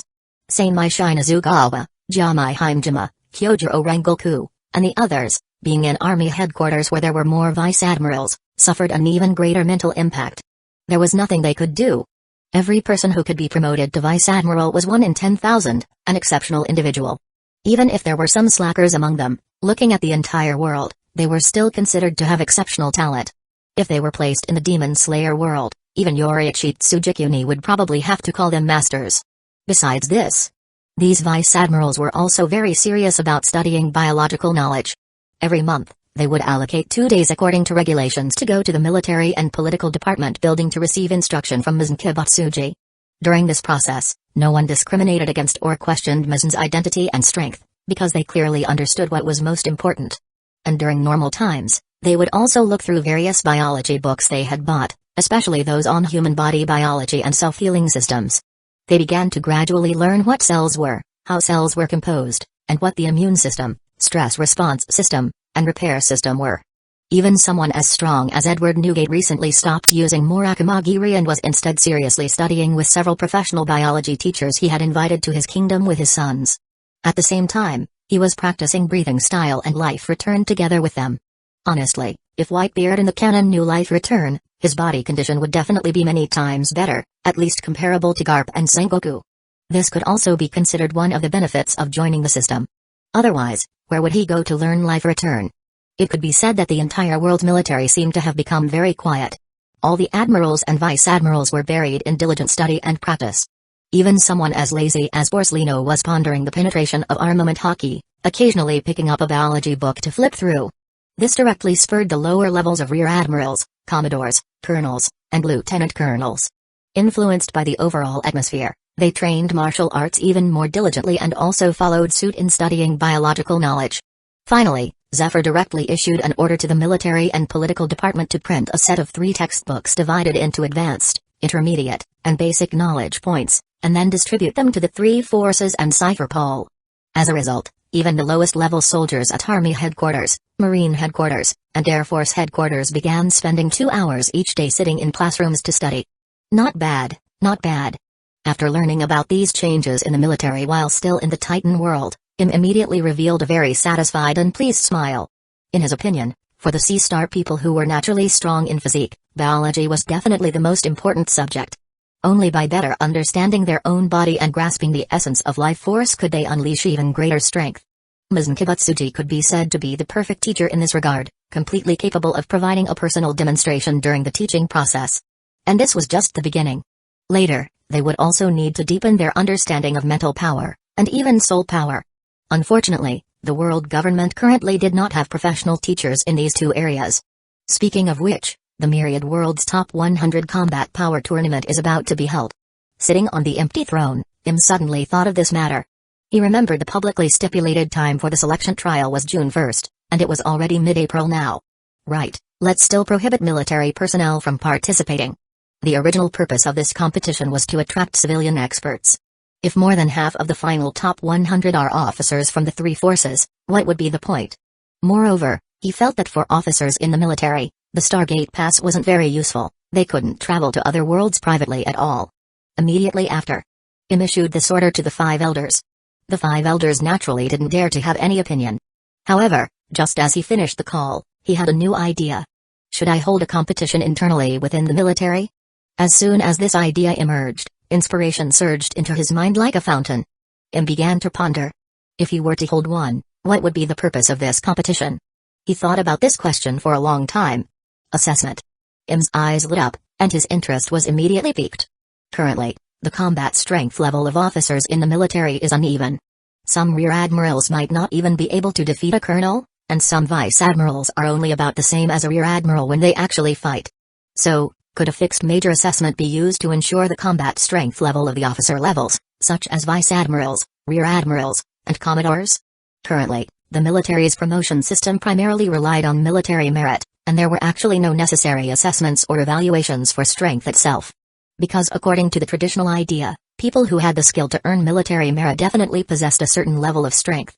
In the canon, it was only because of the Summit War and Aokiji's departure that the world government made an exception and held a world military draft that was based entirely on strength.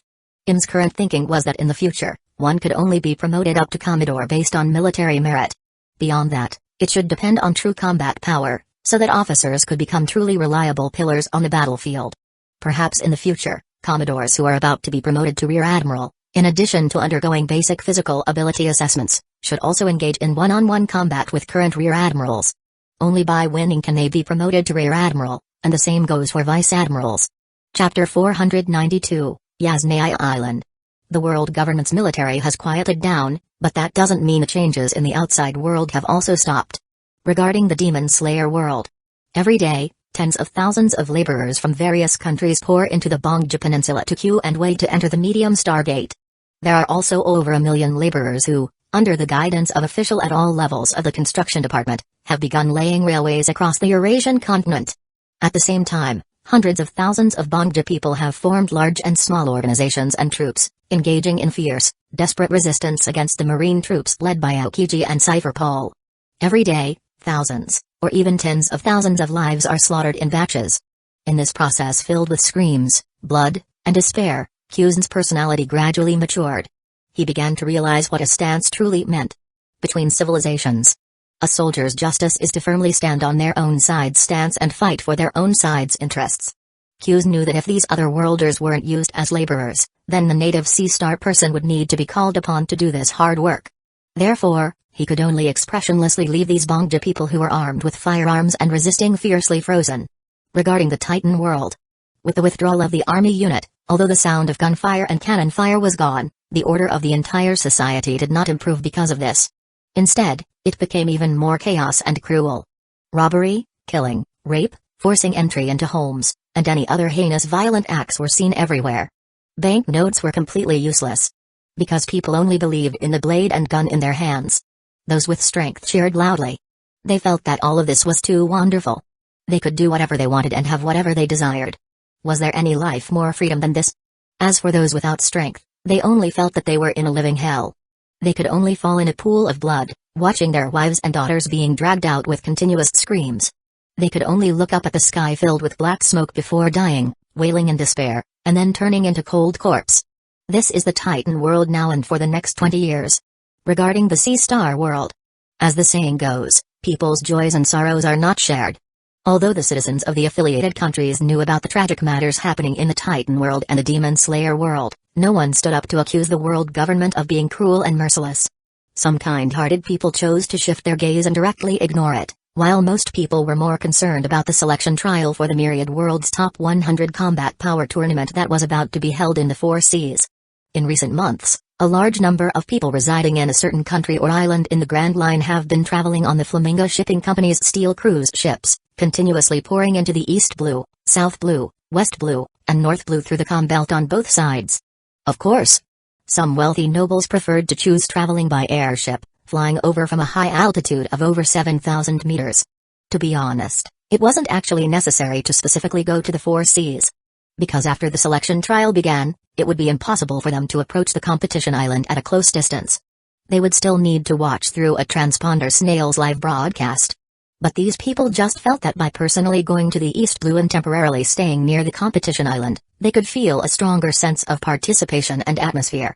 Perhaps there might even be a chance to come into contact with the winning contestants? That's Yasnaya Island, huh? It looks quite large. On a small-sized sea ship, 4 young people were standing on the deck, looking out at the lush green island in the distance with telescope they had bought beforehand. However, moored near that island were 5 or 6 marine warship and more than 10 construction ships that were currently withdrawing. Yes, Yasnaya Island. The original copy was a medium-sized uninhabited island, which was later chosen by the world government as the selection trial venue for the East Blue side. It should have just finished renovation. The more experienced Edmund answered Aramis with his hoarse voice that sounded like a leak. Aramis, holding a red wine bottle with half left, let out a burp full of alcohol scent. He scanned the dozens of sea ships on the surrounding sea surface that were also observing the island's environment. There are quite a few people participating. I wonder how many experts this selection trial has attracted. Is it possible there are over 1,000? TSK. At this moment, Sherlock, who had a tall build and bulging muscle, snorted. Didn't William say before that there would be at least 10,000? That's why he told us not to participate. Indeed, among the 10,000 people, only 100 can go to the Grand Line to participate in the one-on-one top 100 competition. It's really too dangerous. Edmund said in a mature and steady deep voice. Everyone knew that people would die in the combat power competition. Participants needed to sign a life-and-death contract when registering. Therefore, this point alone had already scared away many cowards and those lacking confidence. Despite this, nearly 10,000 people still chose to participate in the selection trial. Actually, I think, with William's strength, even if we participated, he should be able to protect us and help us pass successfully, right? Aramis looked at the black-clothed young man, who had been silent all along, and teased him half seriously, half jokingly. The various reward for the top 100 were simply too great a temptation. Very difficult. William put down his telescope, his cold gaze looking towards Aramis. He said expressionlessly. If this selection trial was limited to only East Blue person participating, then with my ability, it would indeed be possible. But you also know that among the participants, there are many experts from the Grand Line. Among them, there must be people who have already mastered hockey. Once I encounter them, I don't even have the confidence to handle it myself, let alone protect you. After hearing this, Aramis also knew that what the other party said made sense. Immediately, he could only gloomily tilt his head back and start pouring the liquid down. Don't be too disappointed, kid. Didn't William say before that once our strength reaches a certain level, we can definitely participate in the next combat power competition? Edmund patted the other party's shoulder and comforted him. Sherlock also laughed loudly. That's right. As long as William successfully becomes a top 100 contestant, he can bring us more resources, such as martial arts, hockey, or even devil fruit, or perhaps good things from the other world. The sea ship under their feet was circling around Yasnaya Island. As for William, he was seriously observing every corner of the island. He found that this island not only had the jungle of the original copy, but also other environment that were specially renovated. It contained town, desert, river, and it wasn't ruled out that there were also swamps. According to the competition rules published in the newspaper, all contestants would be equally divided into 4 large groups based on the number of people. Then, every 3 days, they would successively land on the island to conduct the selection trial. Finally, the 400 people who won from each large group would have a 5th round to determine the final 100 top 100 competition contestants. It really is an extremely cruel battle royale-style competition system. Is this to make us adapt to the atmosphere of the other world war in advance? Just as William was murmuring in a low voice, Sherlock, who was standing behind him like a bodyguard, suddenly spoke up and asked him. Actually, there's a question I've always wanted to ask you. William turned his head in surprise. Tell me. Sherlock took a deep breathing, and said. Actually, if we want to become strong and participate in the other world, we could just join the army directly, right? That way, we wouldn't have to participate in such a dangerous competition. Moreover, with your ability, William, wouldn't both the Marines and the army be competing to get you? William fell silent, letting the sea breeze blow on his face. The other 3 all focused their gaze on him, waiting for his answer. A moment later, William was heard looking at the marine warship in the distance and saying, People like me aren't very suitable for a place like the army. I'm more suited for a life of darkness where I pursue personal interests amidst deceit, trickery, and killing. So, I just need that Stargate pass. Chapter 493, I don't want to be weak anymore. Reform of the whole army officer, Admiral grade, assessment. This was a preliminary idea conceived by him, but the specific implementation plan still needed to be supplemented and optimized by the 5 elders and the military's admirals. But since this matter was proposed by him, it would definitely be carried out. Im's objective was very simple. It was to strictly control the combat strength level of rear admirals, vice admirals, and admirals, completely wringing out the excess water in the officer, admiral grade, ranks. Of course. The officer, admiral grade, ranks referred to here are those directly under the command department's 3 forces headquarters. As for the officers, admiral grade, in the military and political department and staff department, they lean towards administrative roles, so the combat power requirement isn't as high, and they don't need to undergo this kind of practical combat assessment. However, they need to ensure their knowledge level in teaching and theory. However, everything has its priorities. The world government currently doesn't have the energy to push forward such a major activity, and it would also affect the overall atmosphere of the whole army's diligent study and training. Furthermore, as time continuously flows like the sea breeze, the selection trial for the first Myriad World's Top 100 Combat Power Tournament is getting closer and closer. This is considered the most anticipated grand event within the world, and its popularity is so high that it has even spread to the Demon Slayer world, Kabinrai world, and even Paradis Island in the Titan world. Because they already know that experts from their own worlds will also participate. Actually, Paradis Island in the Titan world originally shouldn't have been allowed to see the live broadcast of this competition. After all, the identity of these Eldians is that of atonement slaves, even lower than ordinary laborers. However, thanks to the efforts of Queen Historia, the world government still agreed to place 4 visual Den Mushi capable of projecting large screens on Paradis Island. Army Headquarters. Landiforce. This place is located in area RL 1555 of the Red Line, but it also includes the adjacent RL 1554 and RL 1553. Behind the massive black iron door comparable to the Gate of Justice, there were training grounds, shooting ranges, and multi-story buildings with different functions, varying in size, but the smallest training ground was still as large as 4 basketball courts. Along the roads and paths, one can see not only humans wearing black military uniforms of various ranks but also giant tribe officers, walking arm in arm, chatting and laughing as they head towards the extremely large and spacious army cafeteria in the distance. Since the Elbaf Kingdom's affiliation with the world government, the number of giants in the army has surged dramatically, with over 2,300 registered personnel. This has led to these open-minded giant tribe members being seen everywhere here. Not far away.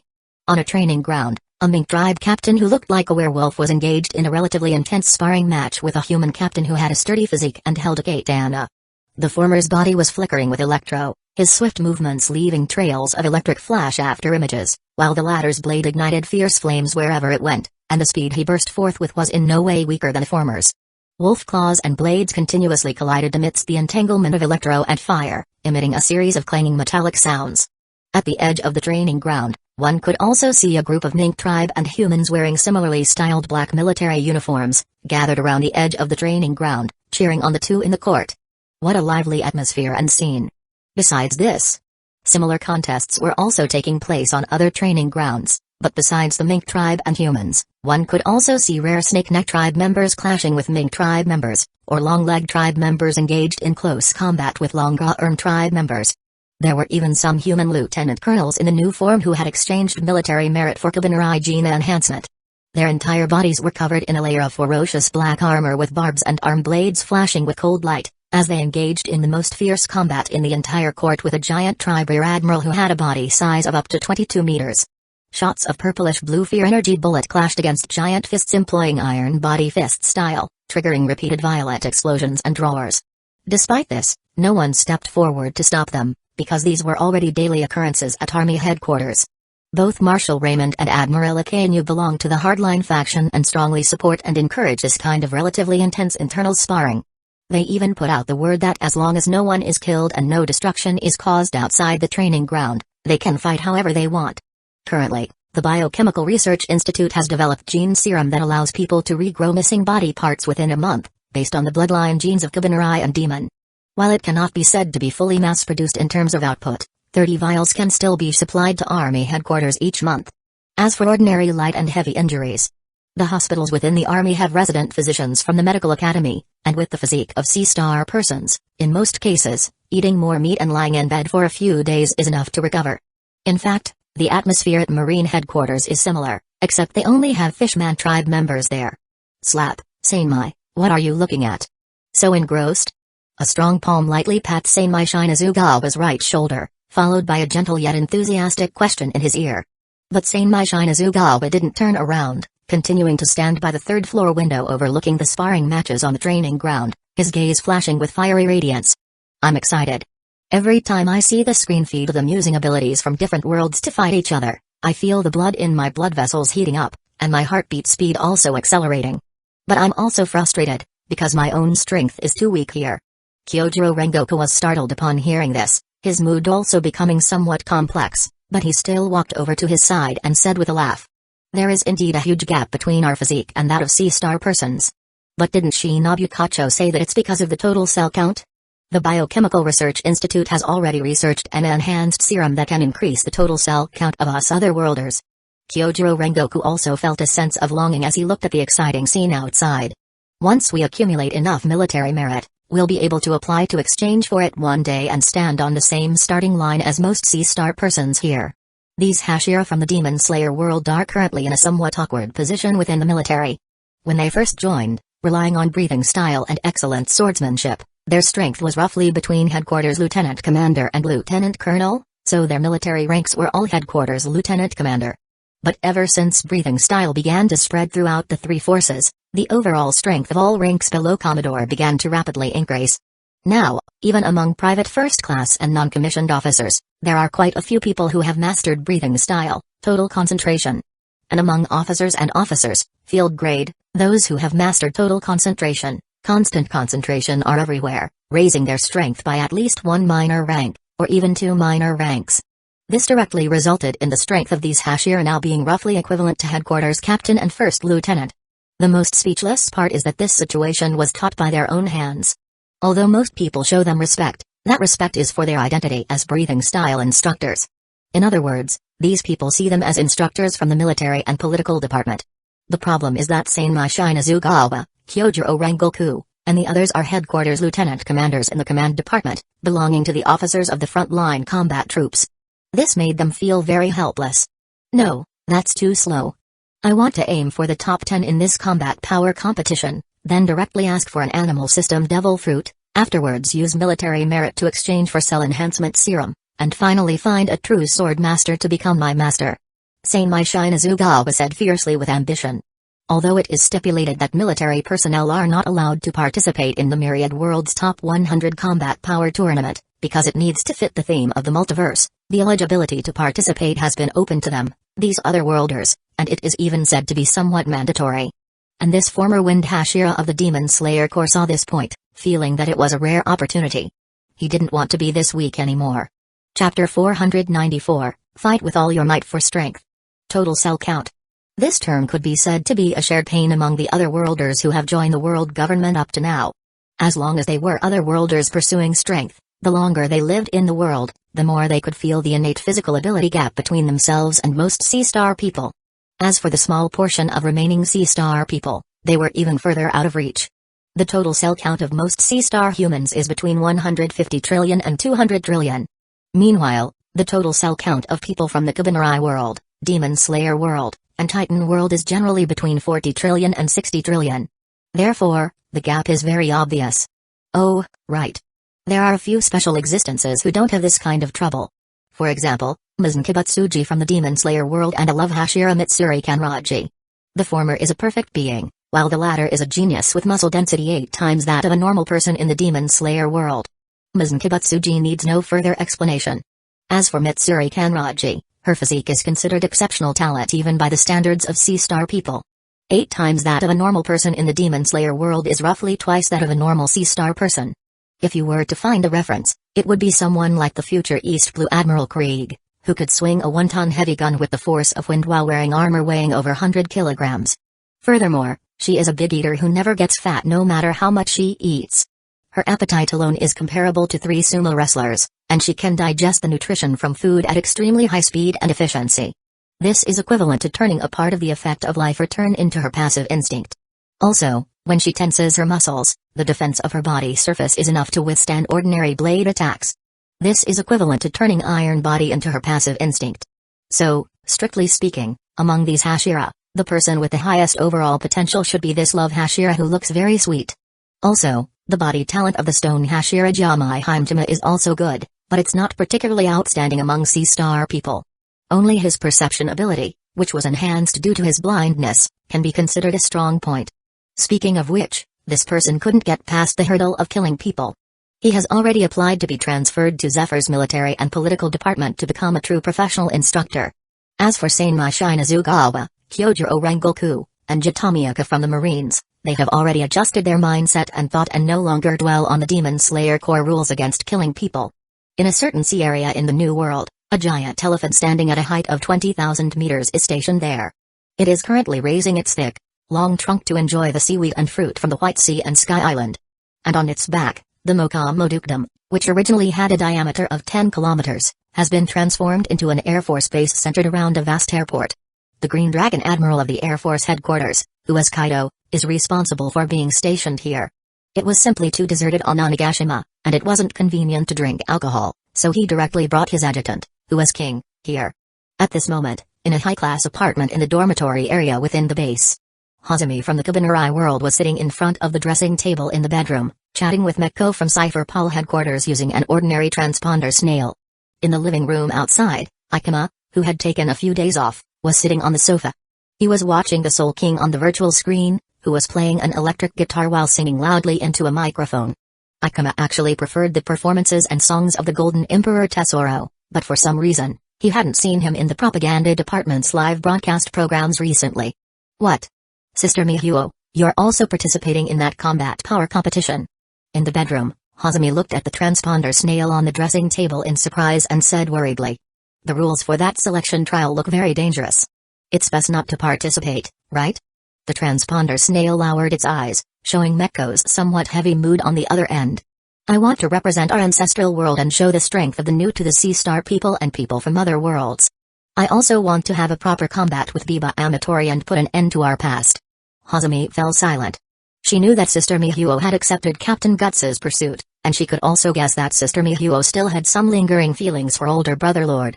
It seemed now that Sister Mihuo had made up her mind to end these feelings and welcome her new identity and new life.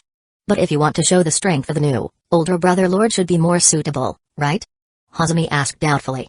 In her impression, Mima Amatori was also a new, and his strength was definitely greater than Mekko's. However, she heard the latter purse her lips and say softly. Biba Amatori is no longer a new. Not long after he transferred from the staff department to us, he exchanged for 2 portions of white serum to restore his normal human body, citing the low upper limit of a Kabaneri. Then he applied for the total cell count enhancement serum to raise his physique to the level of a Sea Star person. Recently, I heard from Gus that after several months of intense training, he has not only learned serpent breathing and accompanying sword techniques, but also mastered instant transmission and tempest kick from the 6 powers. He has even initially practiced the coding of armament hockey and basic observation hockey. They say someone from Cypher Paulate Agent is already calling him a genius. After listening to Mekko's long narration, Hazumi covered her mouth in shock. Ikuma in the living room also had a look of astonishment. Finally, both of them showed helpless expressions. Older brother Lord is indeed amazing no matter where he is. Hazumi's feelings towards Mima Amatori were more complex than Mekko's. She knew that he had instilled some not-so-good concepts and thought in her, but he had also indeed saved her and raised her, and had taken good care of her in her earlier life. As for becoming a Kabaneri, she had requested it herself. Although it was all for the purpose of using her, how could she ignore the kindness of raising her? So Hazumi still calls Mima Amatori older brother Lord, it's just that they don't contact each other much anymore. Then what about you, Sister Mihuo? Hee, I'm not bad either. With the mental power amplification of the new, I have already mastered observation hockey. In terms of swordsmanship, I learned mist breathing from Mr. Muchiro Takido. It's just because of physical ability issues, I still can't master the 6 powers and armament hockey. Speaking of the end, the transponder snail let out a heavy sigh. Hazumi had another question and blinked her beautiful amber-like eyes. Why don't you apply for a total cell count enhancement serum? Because my merit is not enough to exchange for it. Also, because of the high temperature characteristic of the Kabaneri virus, we need to exchange for 2 white serum first to restore our normal human body before we can use it. Then we have to use the black blood of the new to turn back into a new. Mekko was full of helplessness. After this process, the merit points required would be too much. Okay. Hazumi could only sigh. She could probably guess why older brother Lord had so much merit. After all, he not only participated in the world government's conquest operation against the ancestral world, Kabaneri world, but also became the adjutant staff officer for the Sand Crocodile Vice Admiral in the conquest combat against the Demon Slayer world, and participated in the combat mission against the Titan world. Coupled with being the first otherworlder to join the world government, he would definitely receive more support and attention. And he himself has talent and will fight with all his might to gain strength. It seems that older brother Lord is determined to participate in this combat power competition and will absolutely not be satisfied unless he gets into the top 10. Chapter 495, Mizzen is truly cowardly. Marine Calendar 1500, June 1st. This day was destined to be remembered by future generations, because today was the opening day of the selection trial for the first Myriad World's Top 100 Combat Power Tournament hosted by the world government. On this day, the citizens living in the various affiliated countries and large and small islands on the Sea Star mainland had already turned on their visual den mushi. They were either at home with their family, eating fruit and waiting leisurely, or they brought out small stools and gathered in the open ground of towns to enjoy the viewing experience on a large screen. Even the officers of the Marine Headquarters, Army Headquarters, and Air Force Headquarters temporarily put down their training in hockey and life return, as well as their biology books. After all, curiosity is inherent in everyone. At the same time, in Hinamoto of the Kabaneri world, various countries in the Demon Slayer world, and Paradis Island in the Titan world, dense crowds also gathered together, watching the supersized virtual screen floating in the air. The world, in their hearts, was equivalent to the legendary Divine Realm, already full of attraction, not to mention that people from their own worlds were also participating. Not only that, it was said that after the selection trial began later, the screen feed they watched would be broadcast from the main viewpoint of their own contestants. At this moment, Yasnaya Island in the East Blue, Yamaizidi Island in the South Blue, Roya Island in the West Blue, and Garces Island in the North Blue could no longer be described as receiving widespread attention. Anticipated by hundreds of millions would be a more fitting description. Currently, these 4 islands, which had been renovated into selection trial arenas, were surrounded by 12 medium-sized warships from the Marine Headquarters and dozens of small warships from the 4 Blues branch. At the same time, medical ships with Red Cross symbols painted on their white sails were standing ready. However, the most numerous were the transport ships carrying the contestants. Because the number of registered participants in each sea area reached around 10,000, the world government, considering order and safety issues, stipulated that 100 contestants should board one ship. This resulted in over 100 of these transport ships. There were also 2 huge airships suspended in the air, casting a vast shadow below. These airships actually carried a portion of the contestants as well. According to the competition rules, the number of people landing on the island per match was 1,000, with a time limit of up to 3 days. This meant the large-scale selection trial would conclude in approximately 30 days. Then, on July 1st, the official Top 100 competition would take place on an undisclosed island in the first half of the Grand Line. Titan World. In was currently on a lawn on the 4th floor of Noah's Ark with Historia, Stussy, Enel, and others, watching a large virtual screen composed of 12 combined screen feeds. This place was lush and green, the air was fresh, and the environment was very suitable for casual viewing. The viewpoint on the 12 screen feeds, aside from the overhead views of the 4 islands, was fixed on the contestants he was more concerned with in the other 8 feeds. These were people like Mizzen Kibutsuji and Mima Amatori. Mizzen, this guy is truly cowardly to the extreme. Felt utterly speechless watching Mizzen Kibutsuji on the screen feed, maintaining a standard smile, looking harmless as he stood among the group of contestants. Even though his ability and strength were quite good, he actually requested a powerhouse to secretly protect him. In fact, given Mizzen's current identity and value, even if he hadn't proposed it himself, the world government would have had someone watch him. However, with his height barely over 1.7 meters, his seemingly slender physique, and his gentleman-like fair face, at first glance, he really did give off a feeling of being easy to bully. Just look at the muscular men nearby holding various weapons, occasionally looking Mizzen up and down with a playful gaze. It's worth mentioning, Mizzen Kibutsuji was participating in the North Blue Arena, while Mima Amatori was in the West Blue Arena. Bang! Bang! Bang!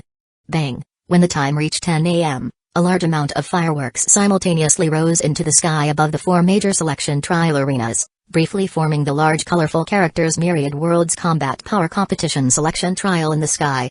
Audience watching the live broadcast, the first match of the first Myriad Worlds Combat Power Competition Selection Trial has finally begun.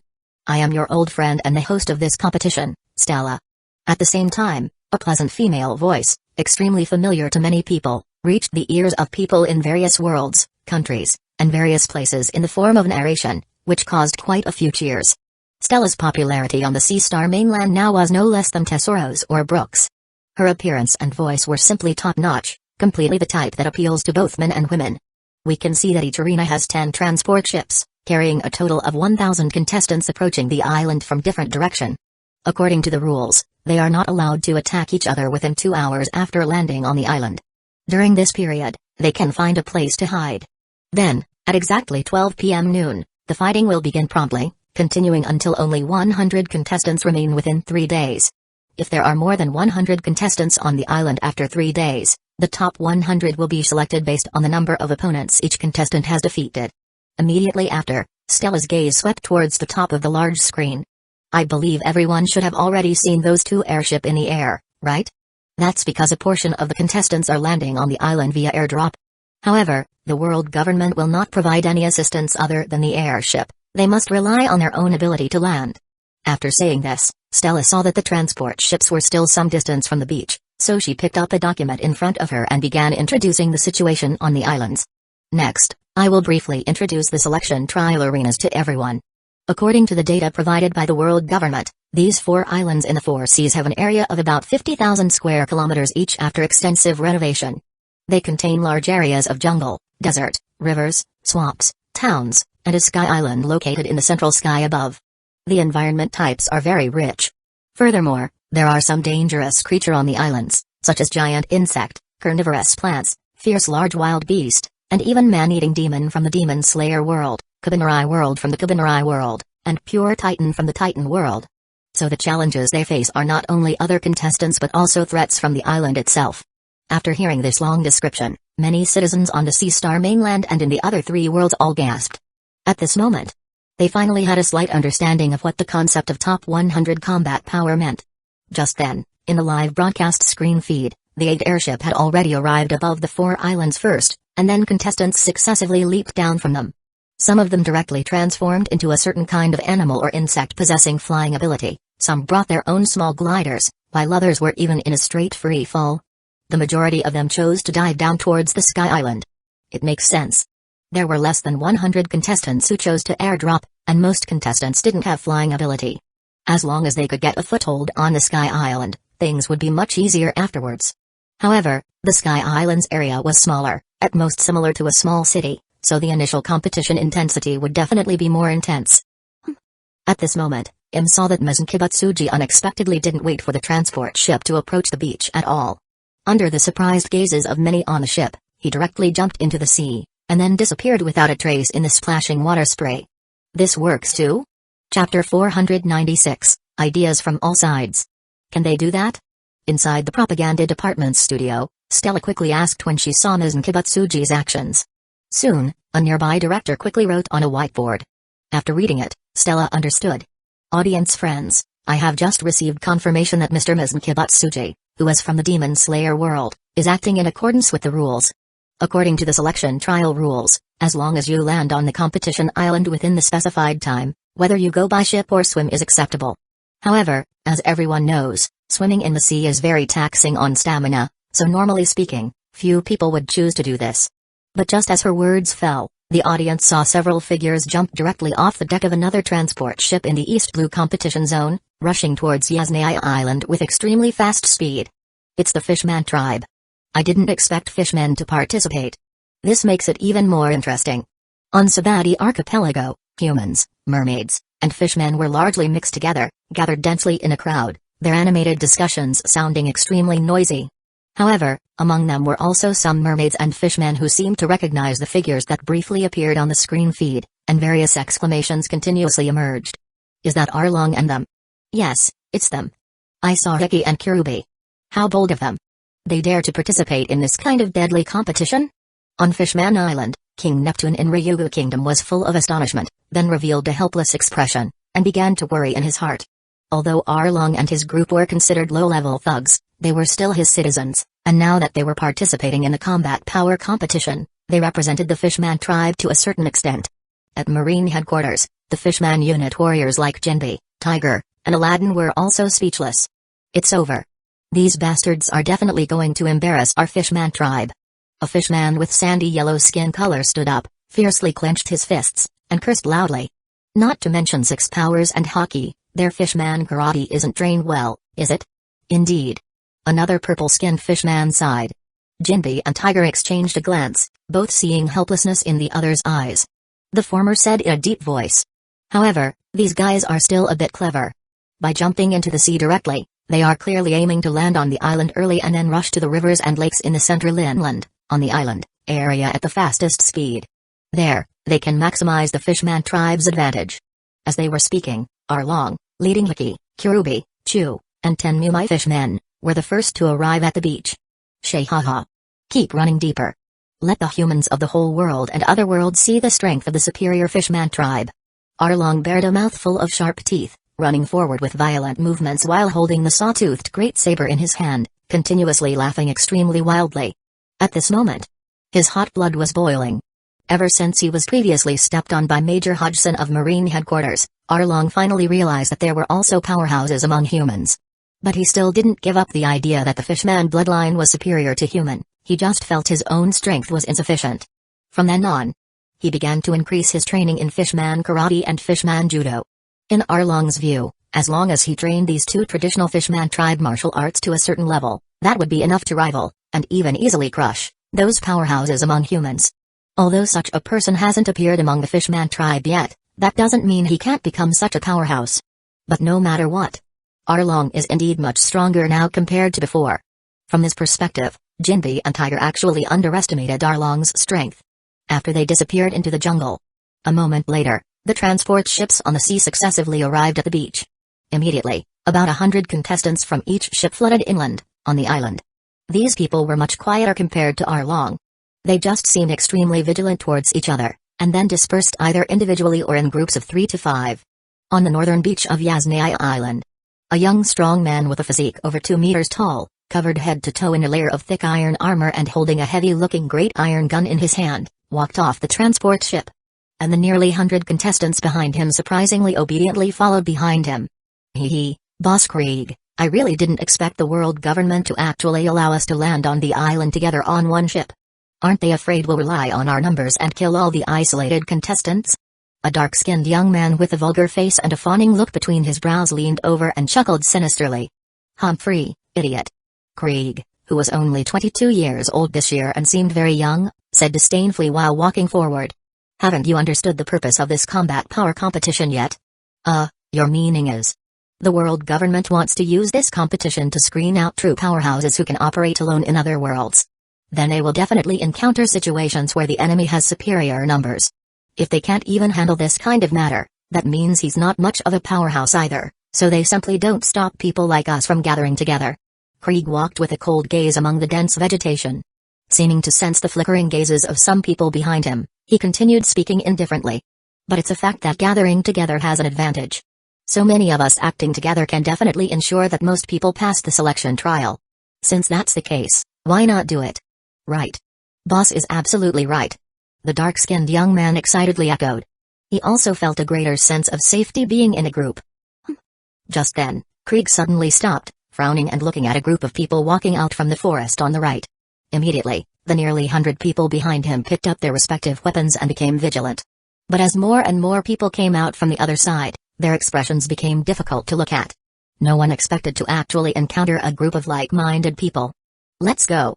After the two sides confronted each other for a moment, due to the rules that prohibited attacking within 2 hours, Krieg suppressed the impatience in his heart, was the first to withdraw his gaze full of killing intent, and turned to walk towards another direction.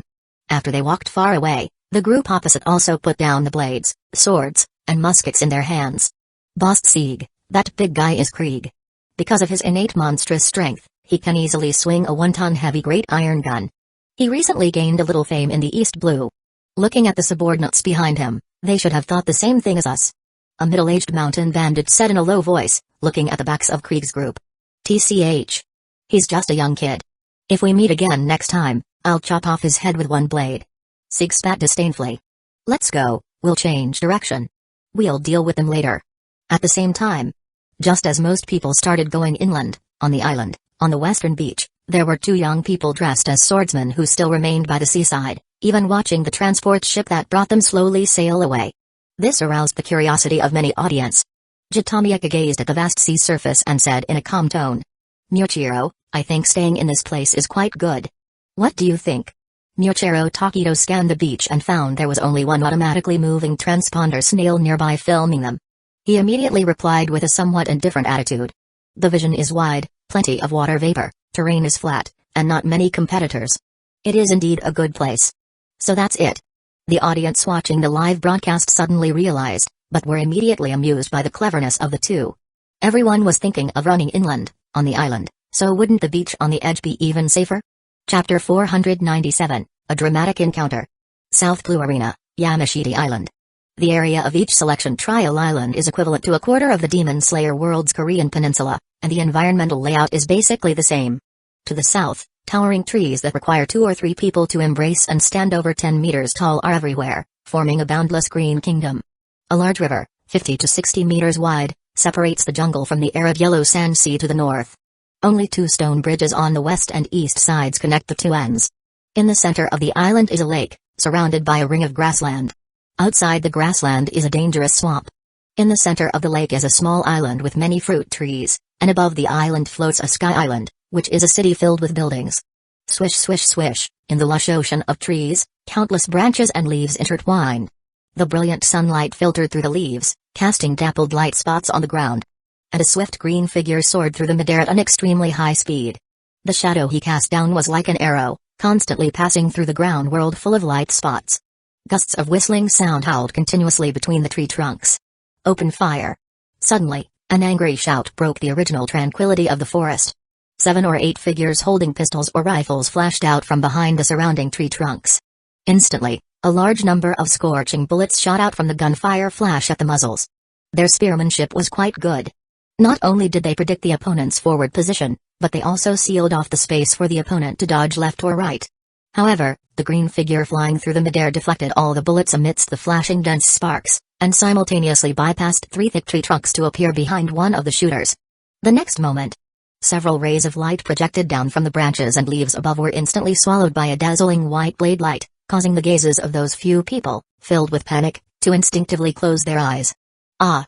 By the time they realized something was wrong and quickly opened their eyes, that person was already decapitated, staining the ground beneath their feet red. Ah! The next second, another familiar scream sounded, and a second headless corpse was freshly produced. This caused these ambushers to shoot wildly at the green figure. But the opponent's flying speed was too fast, and their movement route was also very strange. No matter how they shot, they couldn't keep up with the movements. In just under 2 minutes, their temporary group of 8 was left with only 2 trembling survivors. Puchy, as the green afterimage flashed past, one of them was cut into 3 sections by the blade light. Finally, only the largest person remained in the court. Seeing this, Axel, who had a physique of nearly 2.5 meters, directly threw away the heavy machine gun that had run out of bullets. "You stinking rat who only knows how to dart around, have the ability to fight me head-on." Immediately after, he took out a small red pill from his pocket with his left hand and threw it into his mouth. With his right hand, he took down a blood-stained large iron staff from his back, while roaring at the surroundings. During this process, his already robust muscles became even more swollen, a large number of bloodshot lines appeared in his sclera, and his pupils glowed with a terrifying aura. Swish, the opponent seemed to have been truly enraged by Axel's words and flew straight towards him, causing him to reveal a bloodthirst smile. "That's more like it." With a loud noise, Axel used his free left palm to uproot a large tree beside him, then threw it single-handedly like a javelin. "Go to hell for me, you flying stinking rat." Roar! The thick, 10-meter-long tree trunk instantly burst the air like water spray. But the next scene left Axel dumbfounded. The green figure spun rapidly in midair. The moment it brushed past the straight-flying tree trunk, it chopped it into more than a dozen pieces like cutting melons and vegetables. "Damn it, I am Axel, the Lord Axel who will dominate the other world in the future." At this moment, his eyes were already completely scarlet like blood. The strong sense of crisis produced extreme brutality. While roaring, he gripped the iron staff with both hands and smashed it over with all his strength. But the green afterimage, blurred due to excessive speed, began to rotate again, and visible green whirlwinds emerged. The moment the thick iron staff, suppressing a layer of air current, came into contact with the whirlwind, the green figure had already flown past Axel and was behind him. 2 seconds later, bloodlines gradually appeared on Axel's neck, chest, thighs, and arms, and the fate of the iron staff was no different from the tree trunk just now. When the remnants of the iron staff fell to the ground, his flesh and blood also scattered onto the ground. A strong smell of blood began to permeate the air. And this scene was all seen by a surveillance tendenmushi on a certain tree trunk. This type of transponder snail can only transmit video feed without sound. But even so, it was enough to amaze some of the audience who were paying attention. As the green figure stopped, his appearance was finally clearly visible. This was a man with short black hair, black eyes, pale skin, and a very short physique, but with deep and sharp gaze.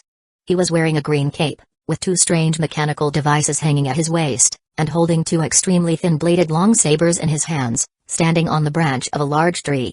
So there are weaklings among the Sea Star people too. Levi stood with his back to the corpses and blood clots scattered on the ground behind him, narrowing his eyes and muttering in a low voice. As soon as he finished speaking, he used his omnidirectional mobility gear again to shoot out grappling hooks. His entire body was pulled by a powerful strength, and he once again flew through the forest. Along the way, whether he encountered participants, giant wild beasts, ancient dinosaurs, or familiar pure titans, he killed them all as if venting his killing intent. That's right. The primary reason Levi actively requested Historia to participate in the combat power competition this time was to openly kill the Sea Star people he had long disliked, and incidentally let the world government witness the talent of the Ackerman clan. Not long after Levi left the murder scene, he suddenly saw a strange figure flying towards him at high speed from the front. Judging from the opponent's movements, it seemed they were also swinging between tree trunks using some kind of purple-black line.